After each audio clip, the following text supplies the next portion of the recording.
Lot of titles were going through my head. The jokes make themselves so easily. BB8 drizzy, BLT drizzy, BMT drizzy, PBR drizzy. There's got to be a CIA drizzy. I don't know. There's lots of options. LGB drizzy. I don't know if that's... Well, I don't know. The slurpler. Sorry, I'm still getting my heart rate down. And I am slurping. It's, you know what?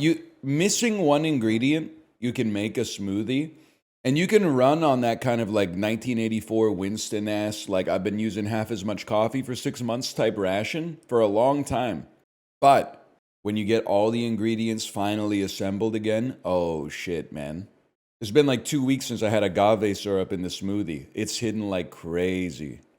Gala apples, a banana, strawberry skyr forever, unsweetened vanilla almond milk, frozen bite-sized fruit blend, agave syrup, powdered peanut butter, and vanilla protein powder, and diesel jeans. How's your blender?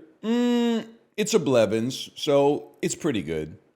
I'm on that Breville shit. Yes, sir. I got a Breville juicer. I honestly, I never let him get comfortable. Toaster, Hamilton Beach. Blender, Ninja, Breville juicer. Just so they don't get comfortable. They gotta work for it, man. It's true. We got the 4-slice Hamilton Beach with the bagel setting. Air fryer.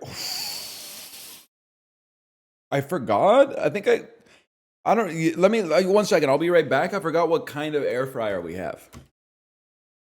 I'm back, y'all. It's an instant, like the Instant Pot, which is fucked up because we're not gonna get any more over-the-air software updates, right? Because they went out of business. Me when I can actually use my air fryer instead of having it take an 8-minute update to fucking get worse over time. Whatever. Fucking. What are you doing with the screen up? I was getting my heart rate down, man. Today was 2/20, man. You wouldn't know shit about that, man. You know what's fucked up? Cyclists, 2/20 is the fucking easy day now. Well, the zone 2 days are easier, but it's the easiest interval day. Just pissing me off. I didn't want to work out this morning. But then when I got on the bike, I was like, I'm here. Let's make the best of it. And then like 52 minutes in, I'm traveling down the road and I'm... Whatever, you get the fucking idea. You're not the only weak one. I'm also weak. Can I tell you why I'm also weak? I thought 2 in a row is going to take us a long time. Why don't we do the other ones first? But no, we're not going to do that. You know why? Because this one's next. We're gonna do this one next because it's the next one up, man. I don't know if you guys have been watching Pop Culture Jeopardy. Can I tell you something funny today? They have these questions, I guess they're answers, called triple plays, where there's 3 answers, and for every one you get right, you get more points. The episode that I watched on the bike today, they were like, it's the real, well, not real life, but it's the civilian names of the 3 main characters in the film The Marvels. There's 9 motherfuckers on the podium in Celebrity Jeopardy, or Pop Culture Jeopardy. Nobody knew any of them. And then I laughed and I thought about it for a second and went, wait, I don't fucking know any of them, man. I know that it's Captain Marvel and yeah, you got it. It's Carol Danvers, Monica Rambeau, and Kamala Khan. I also got pissed off because one dude was running the fucking category on video games. I forget what the first clue was. The second clue, the answer was Grand Theft Auto. The third one, it was Rocket League, and the fourth one was BioShock. And everyone was like, damn, this dude's like a fucking nerd. He knows 4 of the biggest selling video games of all time. And then the last one, the clue was like, you are the assistant of the king of the universe in this game where you roll up everything into a big ball. And nobody fucking knew it. And then the host was like, that's Katamari Damacy. And then everyone laughed like nobody's heard of that shit. And I'm like, that shit's fucking popular, bro. You're not, this is supposed to be Pop Culture Jeopardy, man.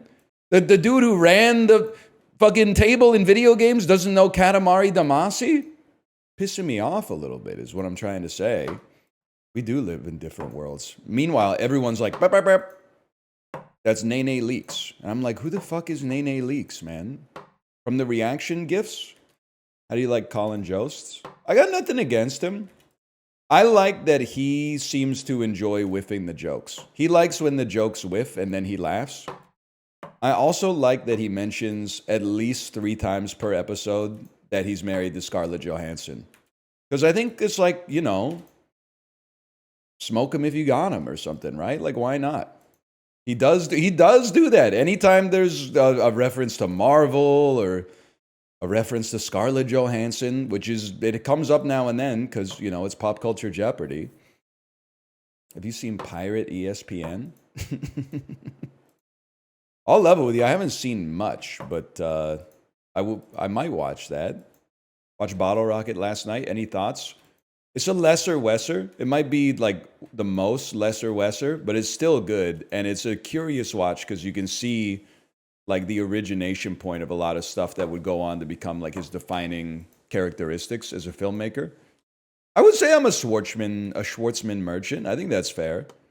Like I like Rushmore more than the Royal Tenenbaums. Justin was trying to get on my ass, dude, for giving the Royal Tenenbaums a 4. I think it's a good movie. It's a great movie. I find that it sags a little bit under the weight of its ambition. For me, if we're going, you know, grand Wes Anderson, I'm a Grand Budapest guy. And if we're going small Wes Anderson, I've always got a soft spot for Rushmore. But I really like the Royal Tenenbaums. Don't get me wrong. Life Aquatic is the best. I know that's wrong. No, sir. Nerp. You got hidden talent. Let's keep it hidden. It's a fine movie. Let me say the most positive. Well, okay, I don't dislike it, and I dislike the Darjeeling Limited. I saw the Darjeeling Limited in theaters, and I was like, damn, Buddy is legit washed. I was wrong. He came back with like 7 bangers in a row, like right after that. But for a couple years, I was like, this guy's washed. How can you dislike it? I think my main reason is because I don't think it's like very good. Your taste is washed? No, I just had the misfortune of like being an adult when it came out, I guess. Or maybe I've like never taken a long train trip in rural India, so I don't really like, it doesn't speak to me as much as it could if I had like lived that experience, I guess. But Wes Anderson is the Michael Bay of artsy fartsy movies. No disrespect, but like thinking that Wes Anderson movies are artsy fartsy is like a Michael Bay take. His movies have a certain degree of pretentiousness to them that I think he owns and wears honestly, but they're also like they have broad appeal, man. Like it's not some shit you have to be in like the exact right mindset to vibe with, you know? Like this, they're mostly just good movies. There are times though, everyone remarks upon the way that characters speak in Yorgos Lanthimos films. Very few people ever seem to get annoyed with the way that characters speak in Wes Anderson movies, which is like they all speak like when you're in 10th grade English class and you have to read dialogue that was written instead of like mimic it via conversation. It's very literary, I guess is the word I'm looking for. I mean that as a positive. I'm just surprised. I get annoyed by it. Only thing I get annoyed by sometimes is that fuck-ass harpsichord, man. Bro's been using the same harpsichord since like 1996. Can we, I guess. I do dislike Jojo Rabbit, though. I'm sorry to say. We don't have to, you know, make everybody mad at the same time here. What about Wilder People? I like it more. Am I cooked if my favorite Taika Waititi? Well, no, my favorite Taika Waititi movie is What We Do in the Shadows. My second favorite Taika Waititi movie is Thor Ragnarok, and I'm willing to go to fucking blows to defend that opinion. What We Do in the Shadows clears it. I genuinely think Thor Ragnarok mogs Jojo Rabbit. Free Guy is probably number 3. You hate Reddit-pilled movies? Make up your mind. Am I a Redditor or am I an anti-Redditor? The truth is I'm just a guy. Some of my opinions border on Reddit. Some of my opinions are anti-Reddit. It's how it goes, man. Most Redditors are anti-Redditors. Well, then by definition, you guys are also Redditors because you're the most anti-Redditor people that I know, man. Free Guy's my only 1 star on Letterboxd. Somebody check my Letterboxd quick. I don't know if I've ever given a movie a 1 star. I've seen 1-star movies, but I don't think I've ever reviewed a 1-star movie on Letterboxd. Because I only got Letterboxd like 2.5 years ago or something like that. And I don't have a lot of time to watch obviously shitty movies. When I had a lot more time, I would be like, yeah, I'll watch that garbage. I'll go to the theaters and watch G.I. Joe. Yeah, that's clearly like a fucking 1.5, maybe. Nothing below 2. It is kind of fucked up that Nomadland is like my lowest rated movie on Letterboxd then. Civil War, Underwater, The Creator. Oh no, maybe I gave Nomadland a 3, or a 2.5. Underwater, Civil War, and The Creator. I stand by all those reviews. Or all those ratings, at least. What's crazy is I'm like, is it Underwater, Civil War, The Creator? Underwater might be the best of all of them, which is fucking crazy, man. Creator does look nice. It is some cool stuff in it. Like, it's just like most of it sucks and it's way too long. What's a 1? When I think of like the worst movies I've ever seen, the Mark Wahlberg Max Payne is really close to the top of the list. And there's a lot of schlock in the same vein. Like Gamer with Gerard Butler is in there. And like Death Race with Jason Statham is in there. But those have like, I always got the vibe from those movies that they were aware that they kind of sucked ass. So they allowed the audience to have a little fun with it. Whereas Max Payne leans so much into the like self-serious film noir vibe that it's completely bereft of joy in every single aspect. No, I'm sorry. Death Race 2009 or 2010. I'm sorry. It's ass, man. Death Race, it's confusing. Death Race 2000 from like 1971 is pretty fun. Like, I don't know if I'd give it like a 3.5 or above, but like that one's like a video game. The reboot with Jason Statham is like, came out in that era where like everything was gray. I had to jump off my bike for this. I don't know, man. Here's my heuristic on this. I don't need a heuristic because I've actually seen it, I guess. But I saw Death Race on purpose in theaters the year it came out. So I must have been 20 or 21. And I knew what I was getting into.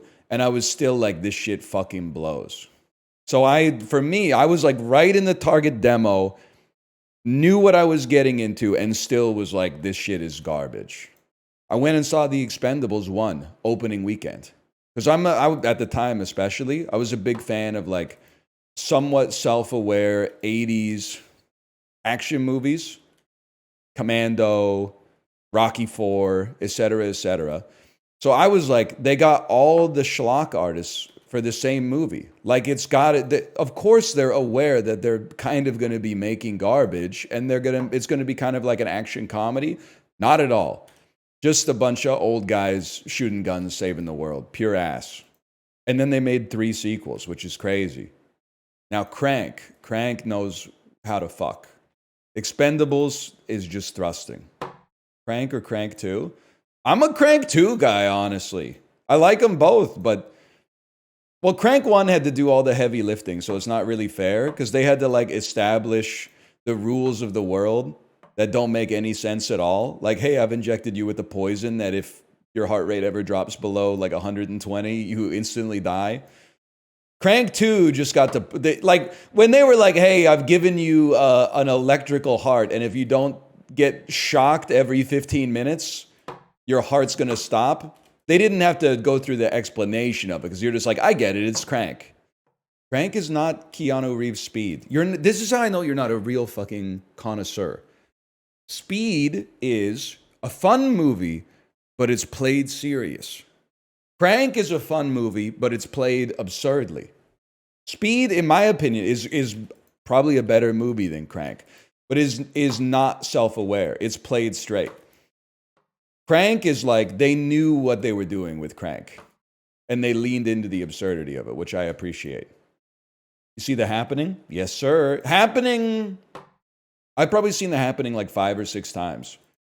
You need to review The Happening twice. You don't need to see it twice to review it. Whoa! Okay, that's amazing though. You can review The Happening 2 times having seen it once. The first review is how is this as a movie? And it's a 1. It's baffling. The second review is how fun is this movie to watch? And it's like it might actually be a 5. Like for so bad it's good movies, I would put it up there in the absolute upper echelon. I was in a pharmacy a while ago. There was a really good-looking pharmacist behind the counter. Really good-looking. I went up and I asked her where the cough syrup was. I didn't even have a cough. And I almost bought it. And I'm talking about a completely superfluous bottle of cough syrup. Yes, that's the one where the plants go, as you called it. I'm not repeating that. Black Dynamite? Black Dynamite is not so bad, it's good. Black Dynamite is a parody of 70s blaxploitation films. You got your genres all fucked up. They're fun to watch for similar reasons, but they're not. One of them is intentional, the other one is by accident. You don't fucking get it, man. What about Undercover Brother? Saw it in theaters. I got a soft spot for Undercover Brother. You don't get it? In the 7th grade, which is when that movie came out for me, racism had been defeated. Like we solved it. I didn't really do much because I was like a little kid, but so going to see a movie in relatively rural Ontario called Black Dynamite, that was like taking a victory lap.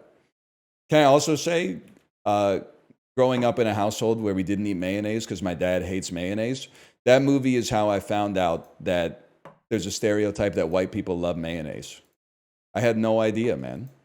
We do? don't say we. I don't know if I wouldn't say I love mayonnaise, but I'll tolerate it. I've never willfully put mayonnaise on anything, but if it's on something, I'm not going to scrape it off these days. It's true we love potato salad. I don't like how liberally you're sprinkling the word "we" out there. I don't love potato salad. I don't love mayonnaise potato salad, at least. Now, are there times when I've worked in an office and it's been like a potluck lunch and 90% of the dishes are some variation of mayonnaise-based salad? Yeah. I would say roughly every single time. I remember we had potluck at my office at one of my summer jobs when I was in college. It was like potato salad, macaroni salad, pasta salad, corn salad, just like you know the fucking plastic like Rubbermaid bowls with the saran wrap on top. It was just like a rogues gallery of that. And then one of the people that worked there made gazpacho, which I had never had before. And I mean, it was only like maybe 15 or 20 people in the office, but nobody was fucking with the gazpacho. So I went over to the gazpacho and I was having like bowl after bowl. And the lady was like, wow, you really love the gazpacho, huh? Nobody else is fucking with it because it's weird for a soup to be room temperature or whatever. And I was like, yeah, this soup is awesome. And she just gave me the rest of the gazpacho to take home, man. That was like, as a university student, that was like a huge dub for me. And also, if I may say retroactively, a great demonstration of how soft skills can really help you out in the corporate culture. Now, unfortunately, she was like at my level organizationally, so she couldn't really put in a good word for me. But but if she had been like the boss or whatever, that, you know, it can't hurt. Where did all the Jell-O salads go? Hey, I got a question. If you're Gen Z, did your grandparents' house have one of those fuck-ass Jell-O molds in the pantry? Because like every house that I went to from my birth in 1988 until like the year 2002, every single house had one of those fuck-ass Jell-O molds. 93 and mine did. Yes. I've had hella Jell-O salads. I'm Asian. I don't recall limiting the question to a single race. I don't know. Asian people might be fucking with Jell-O. I honestly have no idea. Are you fucking with Jell-O? Not really. Come to think of it, I don't think I've ever heard Kate be like, I could really go for some Jell-O. Does anyone like it? I liked it as a kid. And then like anchored my emotion to that. So like I sometimes, especially like on a cruise when they have Jello for dessert, I'm like, I really like Jello. And then I eat like 1 cube of it and I'm like, this isn't very good. But also, I have a take, and I'm not married to this take, but I believe in it with soft levels of conviction right now. In the last 15 years, especially, food has started to taste a lot better, in my opinion. Part of it is that when I was like a kid, I didn't choose what I got to eat. Like I just had to eat what my parents or my grandparents cooked. But I also think that like food is a lot better tasting now than it was in the 1990s. Like, I think part of the reason I was fucking with Jello when I was like 8 years old is because I'd like never had tiramisu. Like, I would have had to make a special trip to get tiramisu. Now you could just get tiramisu fucking anywhere. I don't even think macarons existed in North America until like 2014, and now they got them at like No Frills. Like, that shit is it moves fast these days, man.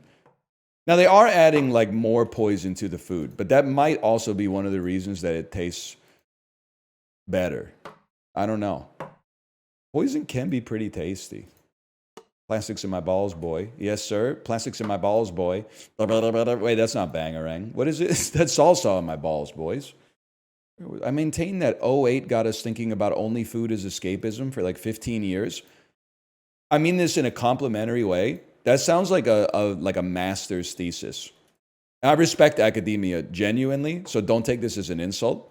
But like that could be a master's thesis in like anthropology or something. It's like the long-term ramifications of the 2008 global financial crisis on North American palates. Maybe after '08, people were like, I'm not sure if I'm ever going to be able to retire, but at least like I can try like a $7.25 Vietnamese soup or something. There could be something like that. I don't know. I'm not the motherfucker to be like analyzing that shit. But it seems I wouldn't read it, but I would read like a synopsis in plain language of it. I would be interested to know about your findings and your thoughts on your findings. Like I'm not gonna read the thesis, but like neither are most of the people that are gonna be, asking you questions during your defense. So like I don't think that shit is like a damnation of me. Did you know that they don't make the motherfuckers in the Academy watch all the movies that are nominated for the awards? They can literally just vote based on like the movies that they saw. What the fuck is...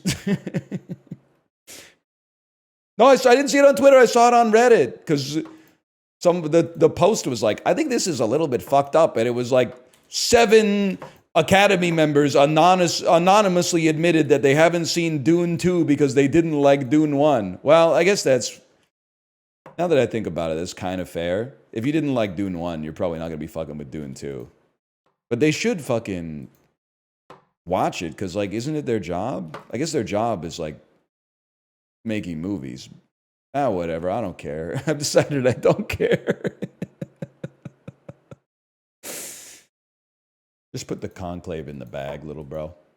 I did see the other... Yes, thank you for bringing it up. The 2 people who said, I'm not voting for Ralph Fiennes for Best Actor, which he's not likely to win anyway because of Adrian Brody and Timmy C, and maybe even an outside chance of Sebastian Stan.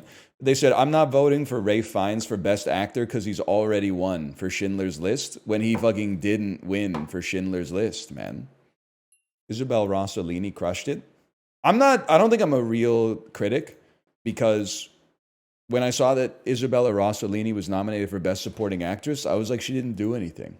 She has like literally 5 lines in the whole movie. Now she has a scene stealing little, I don't know, like 3-line bit that's really good, but I think it was kind of a legacy a legacy award, to be honest, but that's okay. Like Kieran? Well, that's listen, I'm not an expert, but that's category fraud in the other direction, right? He's a co-lead, bro. Now, it's a great performance. Is it a supporting performance? Well, I don't know. He's got like 49% of the movie instead of 51% of the movie. I don't know if I would call it... That's a co-lead situation to me, but that's true. He is supporting his family with the paycheck. I never really thought about that. other Culkin, man. So you got Macaulay, obviously. Ah! You got Kieran. Rory is the kid from Signs, right? What's Rory up to these days? He's the kid from Signs who, like, you know what I'm talking about, right? You know the scene that I'm referencing here? Where they're like, Rory, what the fuck are you doing up against the fucking grate, bro? Get out of here. And then you just see like the alien claw come and grab him. They don't say that in the movie. We need a Gen Z Signs, man. Are you guys ready? So I watched Nora. I watched My Old Ass. And you can't see it yet because it's never going to happen to you, but I know that it will happen to you because I thought it was never going to happen to me. You know how, like, when you watch the Avengers Age of Ultron, you're like, this is like the crystallization of millennialism. Like, when you watch it, you're like, this is the millennial, even though Joss Whedon is Gen X, like, this is the most millennial dialogue that's ever existed in any movie. You are not ready for how you're going to feel about some of the dialogue in these movies in about 10 years. Now, it's current, it's contemporary, it's relevant to the times. When you watch Booksmart in 2032, you're going to be like, maybe Gen Alpha has a point with them roasting us all the time. I know it doesn't sound like that's ever going to happen because Gen Alpha is literally like shitting in their diapers right now, but it'll happen, man. And I like Booksmart, even though I'm not fucking with Olivia Wilde. Also, Booksmart gets glazed because they used You Oughta Know. That was part of the Alanis Renaissance for sure. You didn't like Nora? No, I liked Nora. I gave it a 4 and a heart. And honestly, having seen the two movies that are very likely to produce the Best Actress winner, I think that Mikey Madison, she would have my vote over Demi Moore. That's nothing against Demi, but I was going to say she's too old. I'm sorry, she's too old. Mikey Madison isn't even from Brooklyn, but I believe that she was from Brooklyn. All Demi Moore had to do was be old, which she is. No talent. Telomere Merchant. I'm joking! Her accent kind of came in and out. Bro, she's code switching to try to seem more respectable to the Russian oligarchs, okay? You don't know, you didn't read the subtext, bro. You didn't read the fucking subtext, man. You know what bothered me, though, is like, why didn't she pick up the controller, man? Like, literally, her husband is like playing a game, and she's like, there's people here that are trying to kill me. And he's like, can you just wait till the end of the lobby? And she's like, no, like, I'm scared. I know, but like, you're going to be scared in 5 minutes anyway. Just wait till the end of the lobby. Like,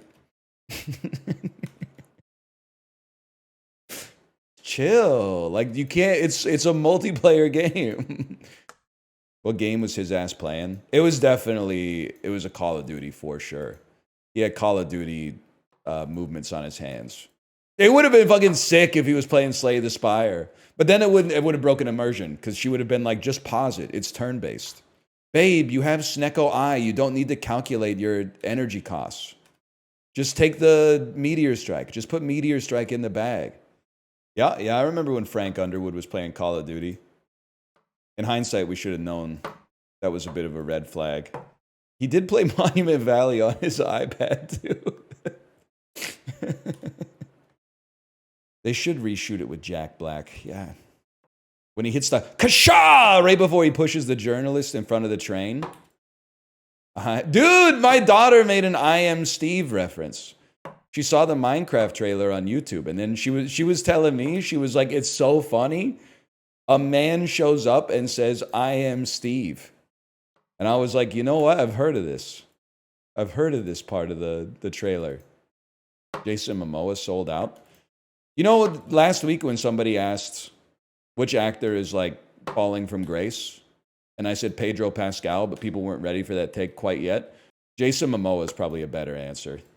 Like, dude was in season 1 Game of Thrones, and then like, I'm not trying to disrespect him really, but like, what's his next most important role? Don't say Duncan, Idaho. Okay, because listen, Dune is also, like, it's a sprawling science fiction epic, but Duncan, Idaho is in the first movie for like 7 seconds. All he does is dap up the Lisan Al Gaib and go like fucking I'll never die. In a way, he's right, I suppose. But and then Aquaman, right? Aquaman's the other one, and then like everything else is like kind of ass. Maybe I don't know. Minecraft might be good. You lived in Ontario, would you be a Doug Ford voter? No, but can I say, at the risk of glazing Doug Ford, I never in a million years thought that he would be leading like the Buy Canadian Army. That's B-U-Y, not B-I. 2 years ago, I would have been like, that guy would probably be like, please, daddy, give us more tariffs. But instead, he listen, five British Columbian MLAs, which is basically like our state level government, like state senators, they voted against condemning the tariffs. They literally said, nah, we should be like pleased with the fucking tariffs, man. And that's 5 out of like 90 or something like that. Even our Conservative Party was like, we have to condemn this stuff. 5 of them went, nah, I think it's pretty fair. So Doug Ford is bizarrely doing more than the minimum, in my opinion, which is way more than I would have expected of him.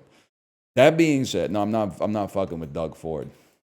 Yeah, I think the election is happening like literally right now in Ontario too. So, but it's tomorrow, okay? You fuck with Henry Ford? Not really. As I understand it, he was a pretty big player in like the automotive industry. So I can't really take that away from him. But no, I don't think I'm a Henry Ford guy. What is it about making automobiles that? Well, you know what God, Chad, you're cool. Never be the CEO of an automotive manufacturer. Never become the CEO of a car company, okay? You guys are cool, man. I don't know, maybe some of those dudes at like Honda are okay, or Toyota. It's like every time the Toyota stock drops like 20%, the CEO is like, I'm going to cut my salary to like 20 yen a year or something. I'm like, bro, young pup, it's literally macro. It's not your fault. Don't sweat it. Just keep pumping out Corollas. Bad news about Japan at the early 20th century. Right? Fuck. Who's been the fucking chillest country in the last like 100 years, man? It's not my country because I'm pretty sure they established like the Geneva Protocols because of us. Sweden? Nah, no disrespect, but y'all like let the Axis use the land to like get troops to Russia for Operation Barbarossa, but then you said the Allies, we're not fucking with you infrastructurally. That was a long time ago. I'm not holding a grudge. I'm just saying somebody else is going to be there. Did you see the Reddit post? Hang on. Did you see the Reddit post that the guy told his wife she stank and was like, she has no problem telling me when I didn't wipe well enough? You learn pretty quick. Like, nothing surprises me. I've used so many public bathrooms in the last 36 years. In 2025, which has only been like 7 weeks or something like that, I've seen a turd on the seat of a public bathroom 2 times. And I'm not going to fucking like, you know, the public urinal at a skate park, you know? I'm talking like these are like decent places. So nothing about human hygiene. I say this as a guy who used to eat overnight oats on the toilet, I admit, but nothing about human hygiene is surprising to me anymore. Fuck skaters, I guess. I'm just saying, like, you know, you got the skaters, they're probably doing like a good job, but then you also got like the weird old guy who's just hanging around the skate park but never skates. That guy might not be that guy might not be putting respect on the toilet when he goes to the bathroom. That's you? That's not me. I don't go to the skate park. They're going to know like I don't belong. Can you ollie? I could in 2001. I could do a nose stall on the front step of my house, and I could attempt an absolutely heinous pop shove it and have like maybe a 1 in 20 chance of landing it. 180 pop shove it, by the way, 180. And then I had bought my skateboard at Canadian Tire, and I ollied once, and the trucks just fell off. And I went, I guess that's the end of my skateboarding career. Like I could have gotten like a screwdriver, I guess, and put them back on. But I just didn't really want it that much, I guess, at that. I did what a lot of kids did, I think, at that age, which is like I played Tony Hawk's Pro Skater and was like, sure, skateboarding's hard. Like, it'll probably take me like a couple months to work my way up to a 900, but like I'd settle for just doing like a heel flip on my first try or something like that. And then it turns out that shit takes like a lot of practice. And falling down like actually hurts pretty bad. How do you feel about Rodney Mullen? He's the GOAT. He's the GOAT of flatland tricks. He's the GOAT of extending your combo to like hundreds of millions of points in Tony Hawk's Pro Skater 4. Because when you lose speed on the half pipe, you just go straight into revert manual and then start pressing square, square, square, square, square, triangle, square, square, square, circle, circle, triangle, circle, circle, circle, square. And then your guy starts to go, oh, oh, oh. So then you ollie, throw in a quick little flip trick, like a kick flip, and then go to the nose manual instead of the regular manual to reset the pity timer, and then do square, square, square, square, square, triangle, square, square, square, circle, circle, circle, circle, triangle, triangle, circle. Which president do you think would be the most game on Jackass? Ah, fuck, it's George W. Fuck. Fuck. Yeah, well, no, it's definitely George W. Bush. I don't think I was thinking it might be Clinton for like some of the gross challenges, but no, I think it's still George W. Bush. I could picture George W. Bush like getting in like a yogurt eating contest or something and then throwing it all up on the floor. Obama showing up on Jackass is like when Spike Jonze shows up and you're like, what the fuck are you doing here, man? You directed Adaptation. And then he's just like he's like the guy who watches Bam get like shot in the nuts with a gun. That's my fucking goal, man. Is just be cool enough to be the guy invited to the Jackass set to be like, hey, I'm that guy that you know. I'm here to watch like Johnny Knoxville get hit in the face with a cinder block. Mods, someone terminally online is asking me questions that I don't even understand the words that are in them. I don't know what that means, man. You didn't have to ban him. I just didn't. Okay, that was too far. Because I wanted to read the message. I just didn't know what the hell it was, man. If you're the guy who just got banned, in the on-ban request, can you please explain the context of what you're asking me? I don't know what SEC burnerverse is. I guess is like, that would be question number one. That's a college sports Twitter account. Plot twist. Mary Kate heads for Call Her Daddy episode entitled Yeah, I Did It. I don't know what the fuck that means, man. I don't know what it means. Who the hell is Mary Kate, if not one of the Olsen sisters? She slept with her boyfriend's dad? Sorry, I screwed up my DPI. 1 second. Yeah, but who is she, man? She slept with her boyfriend? No, but why would I care at all, I guess is what I'm trying to say. I don't know who this person is. She's a student at Ole Miss? No,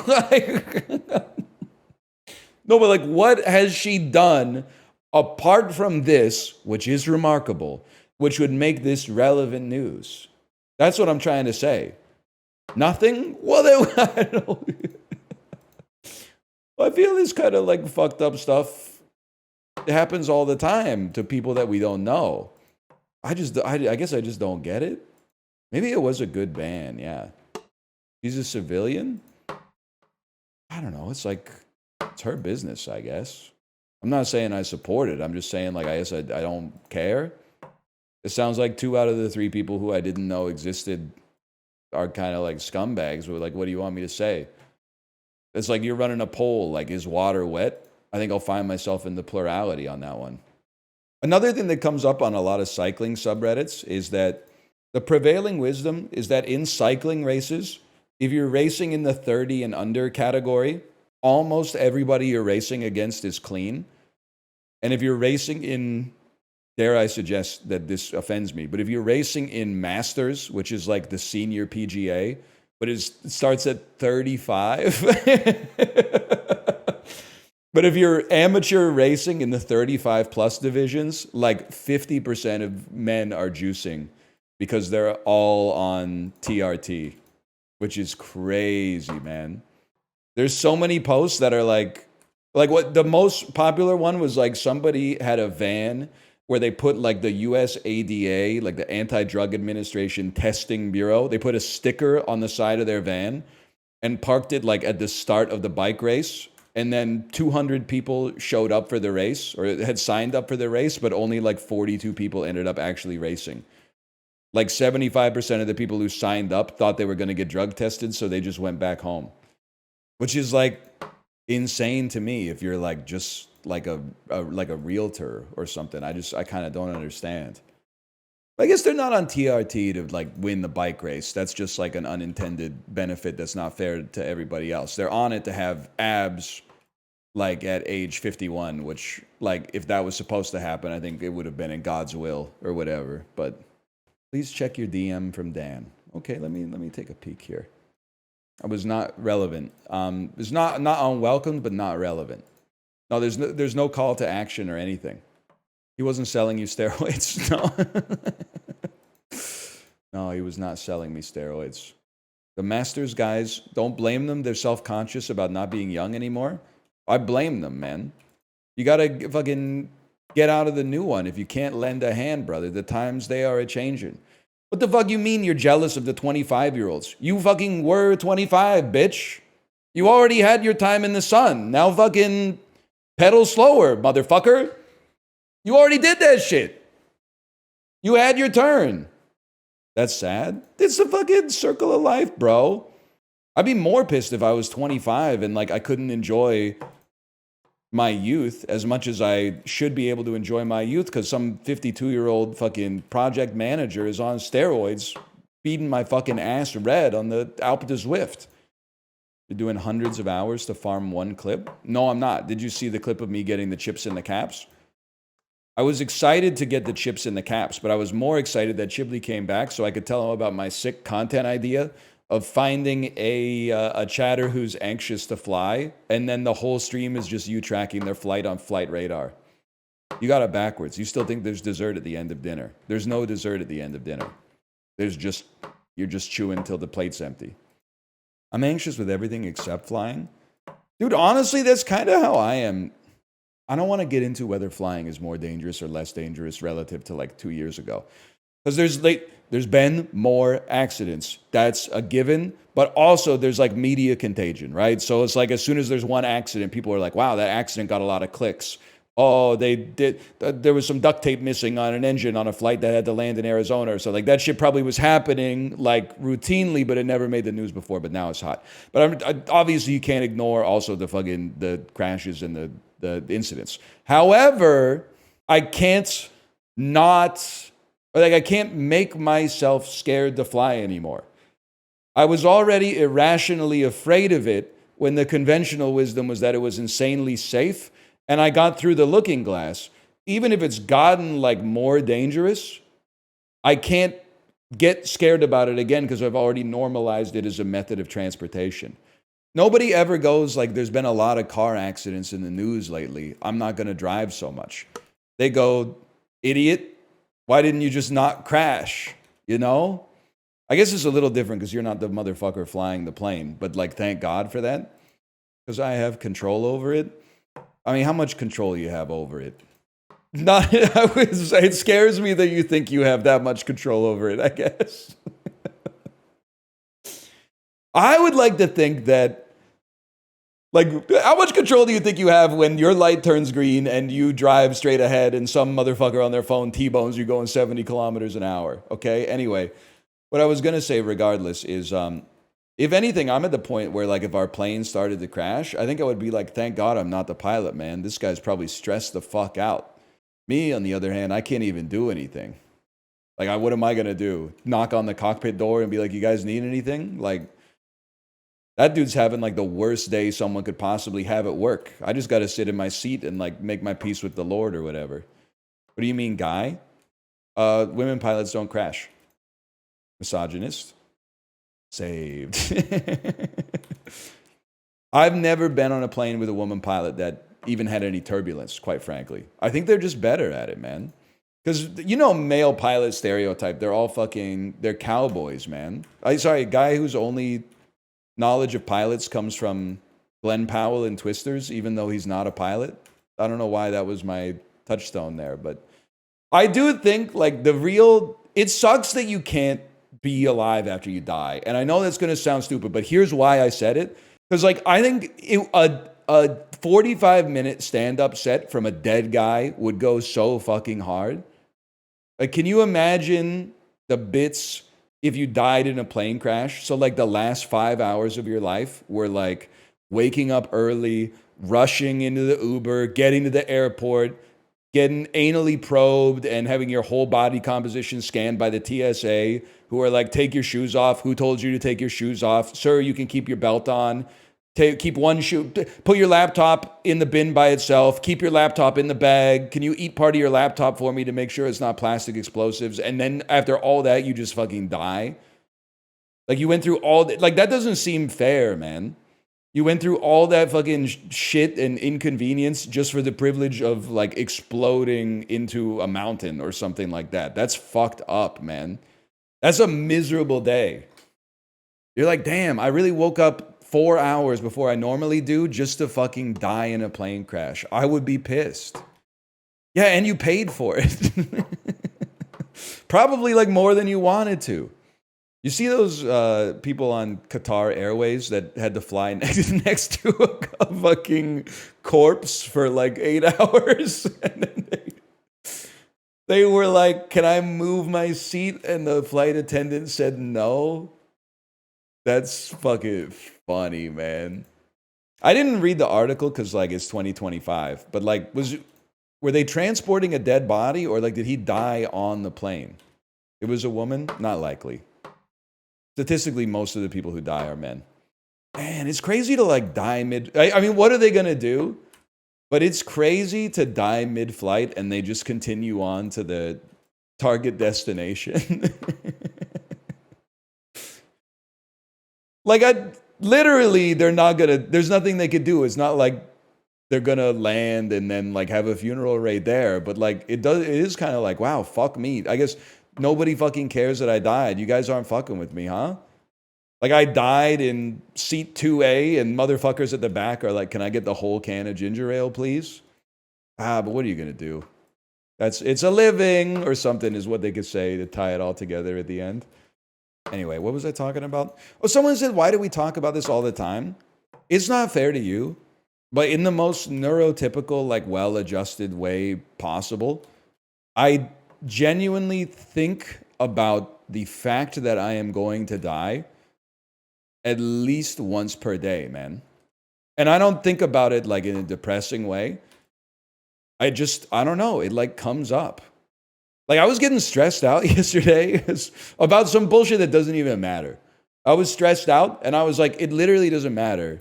One day you're going to die. You're really going to die and be like, oh, I wish I stressed out over this more? No, fucking get over it, bud. And it's not really fair to say this, but I also think about it when I get stressed out over, like, oh, I haven't made enough YouTube videos lately. I'm like, okay, one day you're going to fucking cease to exist, bitch. You're really going to be like, oh, I wish I made, like, 4 more Slay the Spire episodes, February 2025. No, you got to take a long view for this type of shit, man.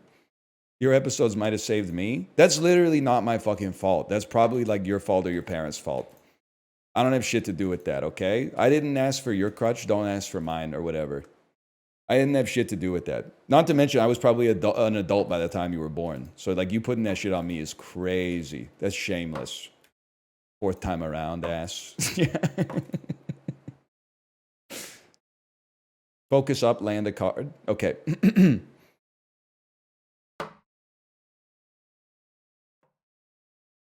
How my nuts taste.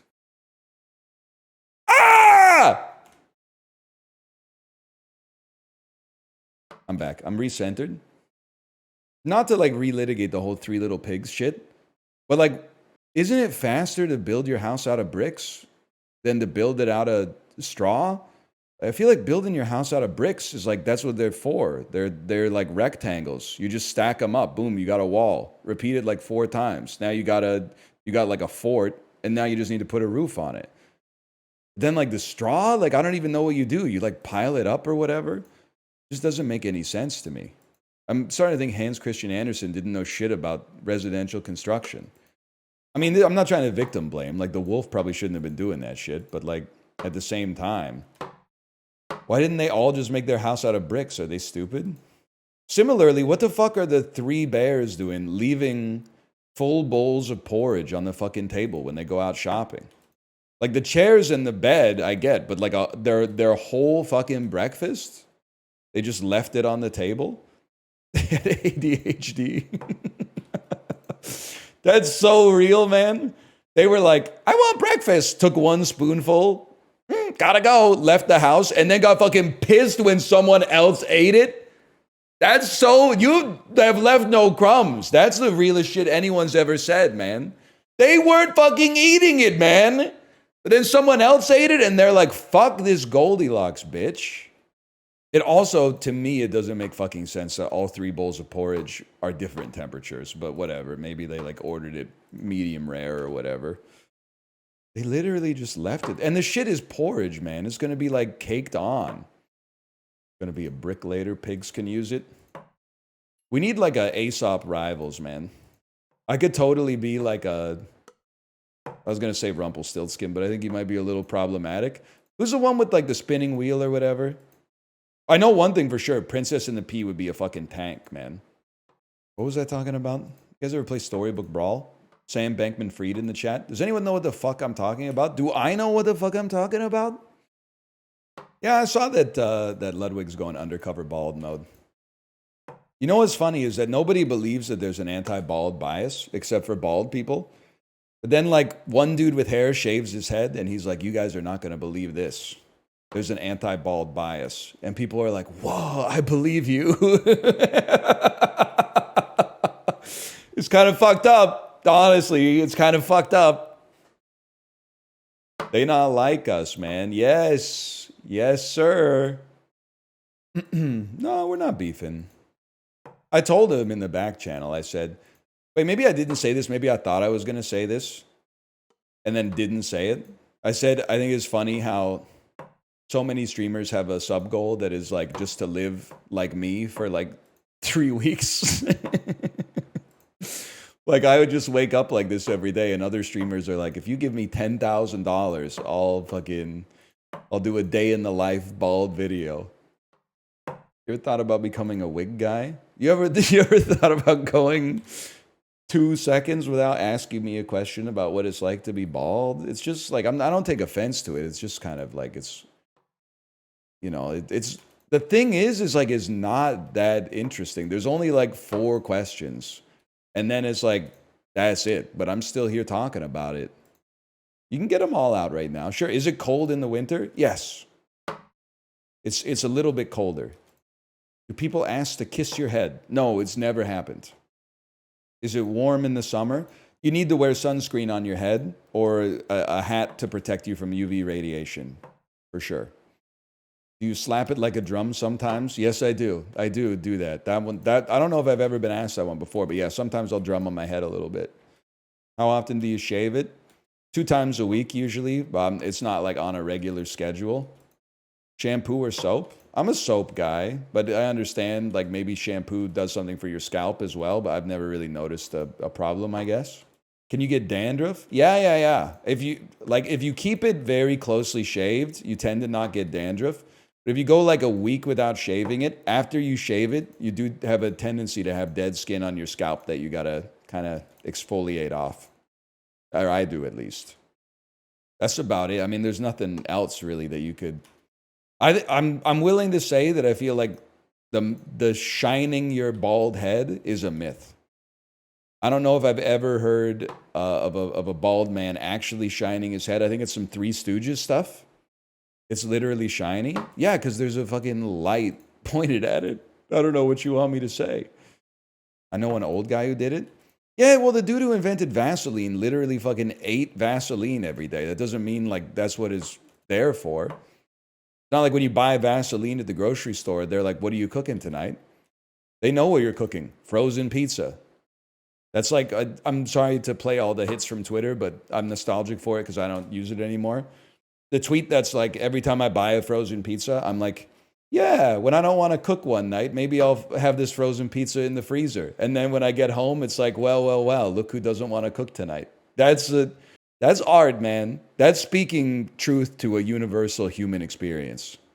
If you want to have one in the freezer, you got to buy two when you go to the grocery store. Because as soon as you cook one, or as soon as you get home, you're making one. One in the oven, two in the freezer. That guy who flash mobbed all those news broadcasts if he was hungry.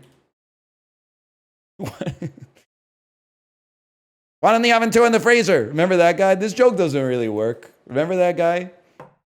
Yo, I forgot about that guy. He would fucking lazy ass joke about him becoming a member of the Trump administration incoming. I get it. Polite laughter.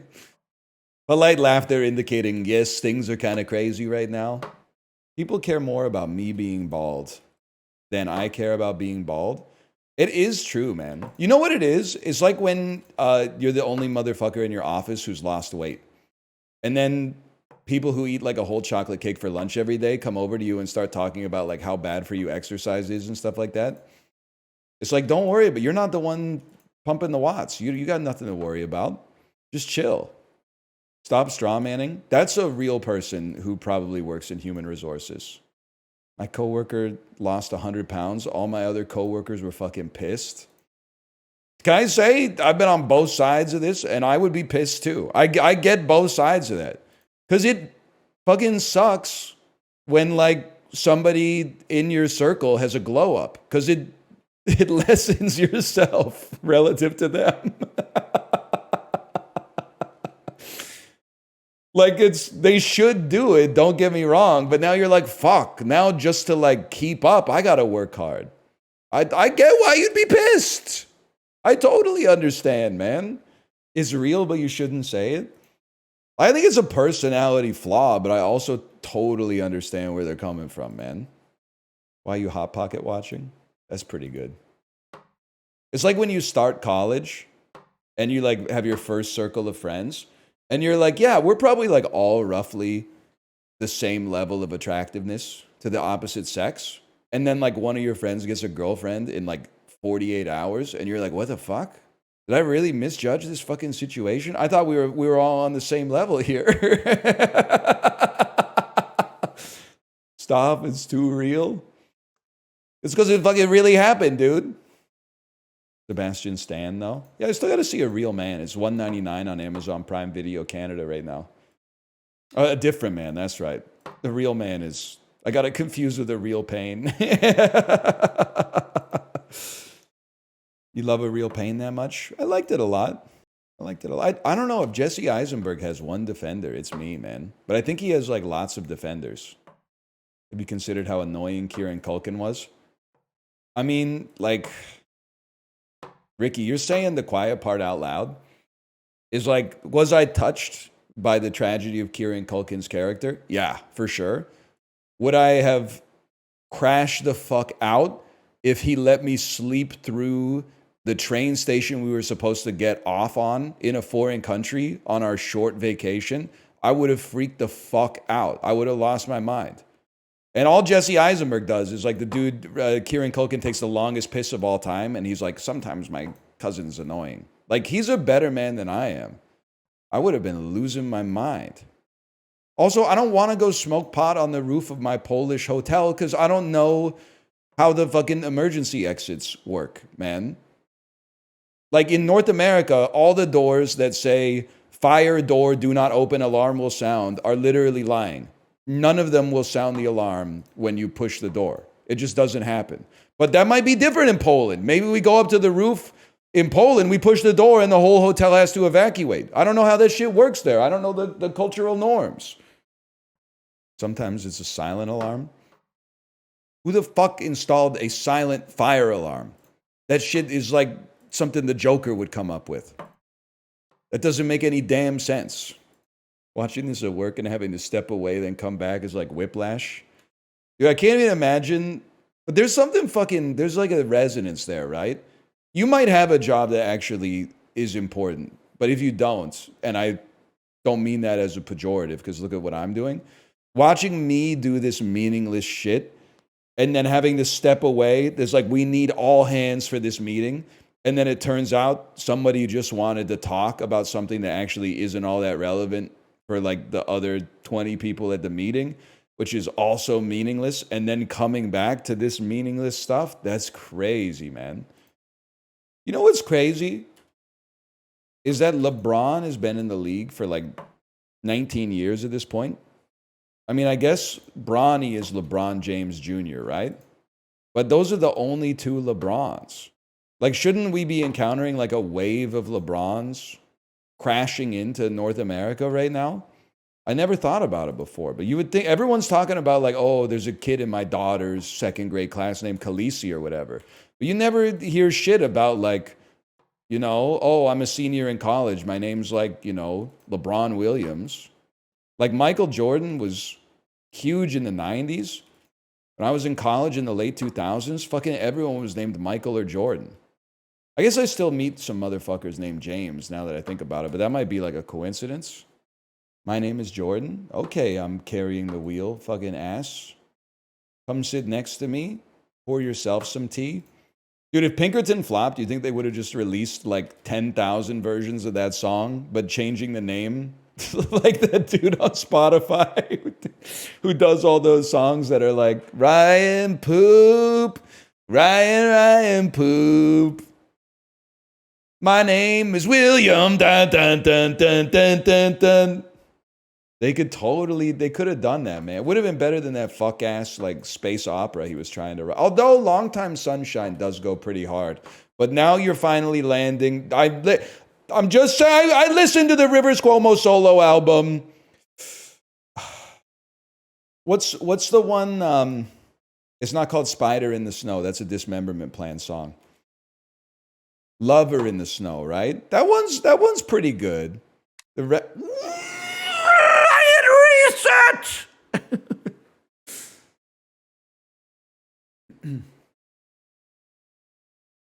We will not reset anymore.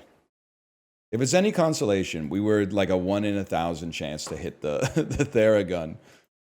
Coke 300. Are there still partnered streamers here, or did they wash out because this is just the same shit over and over?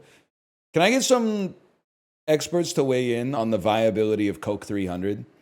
I think we're due for a heavy soda that has 1.5x to 2 times the amount of calories as a regular soda. I think the culture could absorb it right now. Like, you got Coke Zero, Coke, and then Coke 300, which has like, I guess, 50 grams of sugar per can. If the remaining liquid has the solubility necessary to absorb that much sugar, that's how much we're putting into it, okay? You know what fucks me up, though, is that regular soda drinkers have like no standards. If you ever drink a Coke Zero, they're like, why don't you just drink like a regular Coke, but like less of it? Then I come up with a heavy soda that would, by definition, taste even better than the original Coke. And they're like, I don't want to drink that shit. It's too many calories. Why don't you just drink fucking less of it, dumbass? Don't be a pussy. That's the whole marketing campaign, if you remember. People who only drink half a can freak me out. Dude, my wife is a half can drinker, but I just respect it. Because like, I'm just not built like that. Same thing, like she'll pour like a whole glass of water, drink half of it, and the remaining half will still be there like 4 hours later. I can't leave like a half full glass. Like almost any time there's a beverage in front of me, I'm like, I could really go for that right now. And then I just finish the glass. Yeah, I'm a chugger for the most part. It's hard with the soda. That's like more of a sipping beverage. But like when we go out to like a restaurant, usually like I'll have the glass of water that they put on the table, and then they'll refill it, and I'll have that glass of water. And then they come around and go like, do you want more water? And I go, no, I'm fine. But then sometimes they still just fill it up, even though I said no. And I kind of get mad because I'm like, if you keep pouring them, I'm going to keep drinking them. And that's going to fuck up my whole like piss equilibrium. I'm not mad at them because they're trying to like, you know, give good service. But I guess I'm mad at the combination of their behavior and my own impulses. They talk shit about you if you finish your drink before the food comes out. I think they got better shit to do than that. I don't believe you. I was a server, that's true. Really? That seems crazy to me. Well, okay, all tips just went down by 5% forever. Way to go. Sorry, you weren't supposed to mention that part. It's your right to talk shit behind the client's back, but you're not supposed to tell the client that food will take 5 minutes longer. That's fine by me, man. I don't even mind that shit. You know what tilts me, though, is when you're done with the food and then it takes like 25 minutes for them to come back to the table so you can finally ask for the bill. Like, waiting for the food, maybe this is a rare take. But, like, I would rather, if we're at a restaurant for 90 minutes, I would rather wait 60 minutes for the food and then, like, 5 minutes for the bill after eating than get the food after 30 minutes and have to wait, like, 45 minutes for the bill. If you'll forgive me for encapsulating this in a millennial-ass phrase, you kind of get, like, post-meal clarity. I don't want to be in this fuck-ass restaurant anymore. I just ate. I only came here in the first place because I was hungry. I debased myself with this fucking white brick neon sign bullshit just to get a couple of like vegan tacos. And now I got to get the fuck out of here and get on with my life. Give me the fucking bill, man. Get me out of this joint. I'm not supposed to be here. What am I doing here? I could have just had a sandwich at home. I live in Michigan. You wouldn't get it. Ooh, it bounced off the fucker and landed in the Theragun? I know, I got one more shot, man. Oh, I believed, too. I believed. No, the fucker. Oh, God, now I have hope. Yeah, that's how it starts. You get hope, you're like, he's probably got this in like 30 minutes, but you don't realize you're fucking like hours away. Days away. Because like, really, when things, in this game at least, I can't speak for life. In this game, things are their easiest when they seem the most impossible. If you're like, oh, all I gotta do is throw the card into the fucking shit, sure, that might take 100 hours. But like, I'm in it for the long haul. It's when they appear easy and you haven't done it yet that it starts messing with you psychologically. Where you're like, I should have done it by now. I can't believe I'm still here. That's where you have to take a step back and recontextualize your relationship with the trick shot. We haven't earned anything yet, man. What are we entitled to? Nothing. We're entitled to the same thing as everybody else. We're entitled to keep throwing cards until they end up in the clothespin. Me when I'm piss shy at the urinal. You know what's nice, though? Is when you end up in the Mexican standoff at the urinal with another shy bladder, but then you win the standoff and get your stream going before they do, so you know that they're going to have to stand there for like another 90 seconds getting piss smogged. That's ranked pissing, man. It's bronze, but but still, it feels good. Because you know, if you and another dude, and this has happened to me dozens of times, if you and another dude are standing next to each other at the urinals and neither of you has started pissing in 30 seconds, it's not like it's going to be one dude starts and then the other dude starts a millisecond after. Like, whichever dude starts, the other dude is not getting his stream going until after the first dude's stream ends. Because you're like, oh, fuck. The other dude with the shy bladder knows that I have an even shyer bladder. Like, that's the worst, man. It is humiliating. I've been on both sides of the equation, man. Why are you paying attention to the other guy pissing? Because I need his stream to start to cover up the sound of my stream not starting, man. Is this your first day? Pray for someone to flush the toilet or run the sink. Yes, someone flushes the toilet and you try to rush the start of the stream out in like the 3 seconds before it goes silent again. Oh, man. We need men's public bathrooms to have dignity again, man. Well, actually, they probably have never had it. We need them to have dignity for once. It's one of my favorite topics, so I apologize. But the fact that, like, they all have urinals, but only like 50% of the ones with urinals have the barrier up between the urinals. Like, if you've never been in a men's public bathroom in half of them, you're rubbing shoulders with the dude next to you while you piss. Like, it's very familiar. Just putting in like a little quarter wall barrier, at least you can like, it's like when you're on an airplane, when you're afraid of flying, and you're like, I'm not on an airplane, I'm just on a train. I'm literally on a train right now. So like if there's turbulence, whatever, bro, is probably just the land goes like this, big whoop. That's what happens when you have the blinders up, exactly. But I feel like they should just give us all stalls, man. Like the women's bathroom is all stalls. I would like to have all stalls. Urinals are more convenient? Not for me. Also, like, I don't know why. Why, whenever we talk about bathroom design, does everybody jump to the defense of the dude who made the bathroom instead of who we should really care about, the pissers? The pisser's fucking desire is always washed away in favor of the fucking, well, it would cost them $16 extra per stall to put up a fucking plexiglass, or not plexiglass, hopefully, but you know, like a fucking, I can't think of an artificial material that they would make like a stall wall out of, but you get the idea.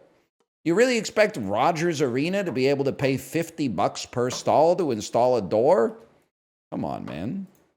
I like not waiting to use the bathroom. Okay, well then, if you're at a Canucks game, enjoy using the fucking women's bathroom.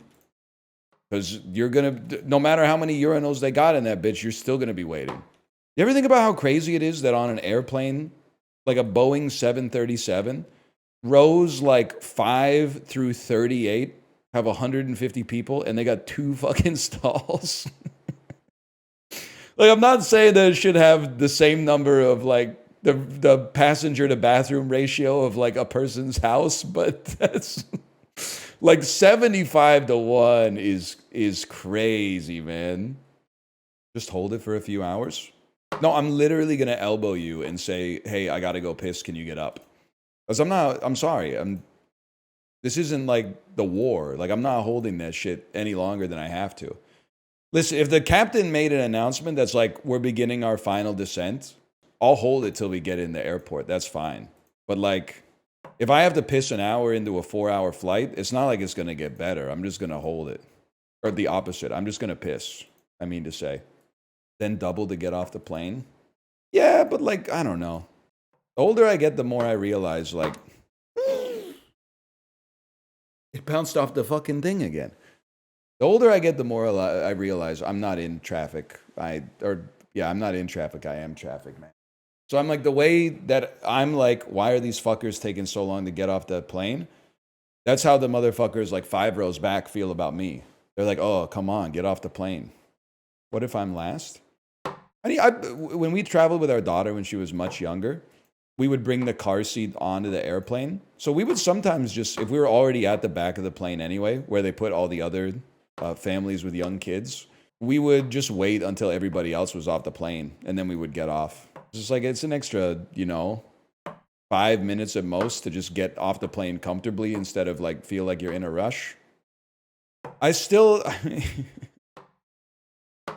Sorry, this one really riles up the over 6-foot crowd, so I'm not even sure I should bring it up, but it is annoying when the plane lands and then the motherfuckers stand up right away and go into the aisle and grab their shit out of the bin.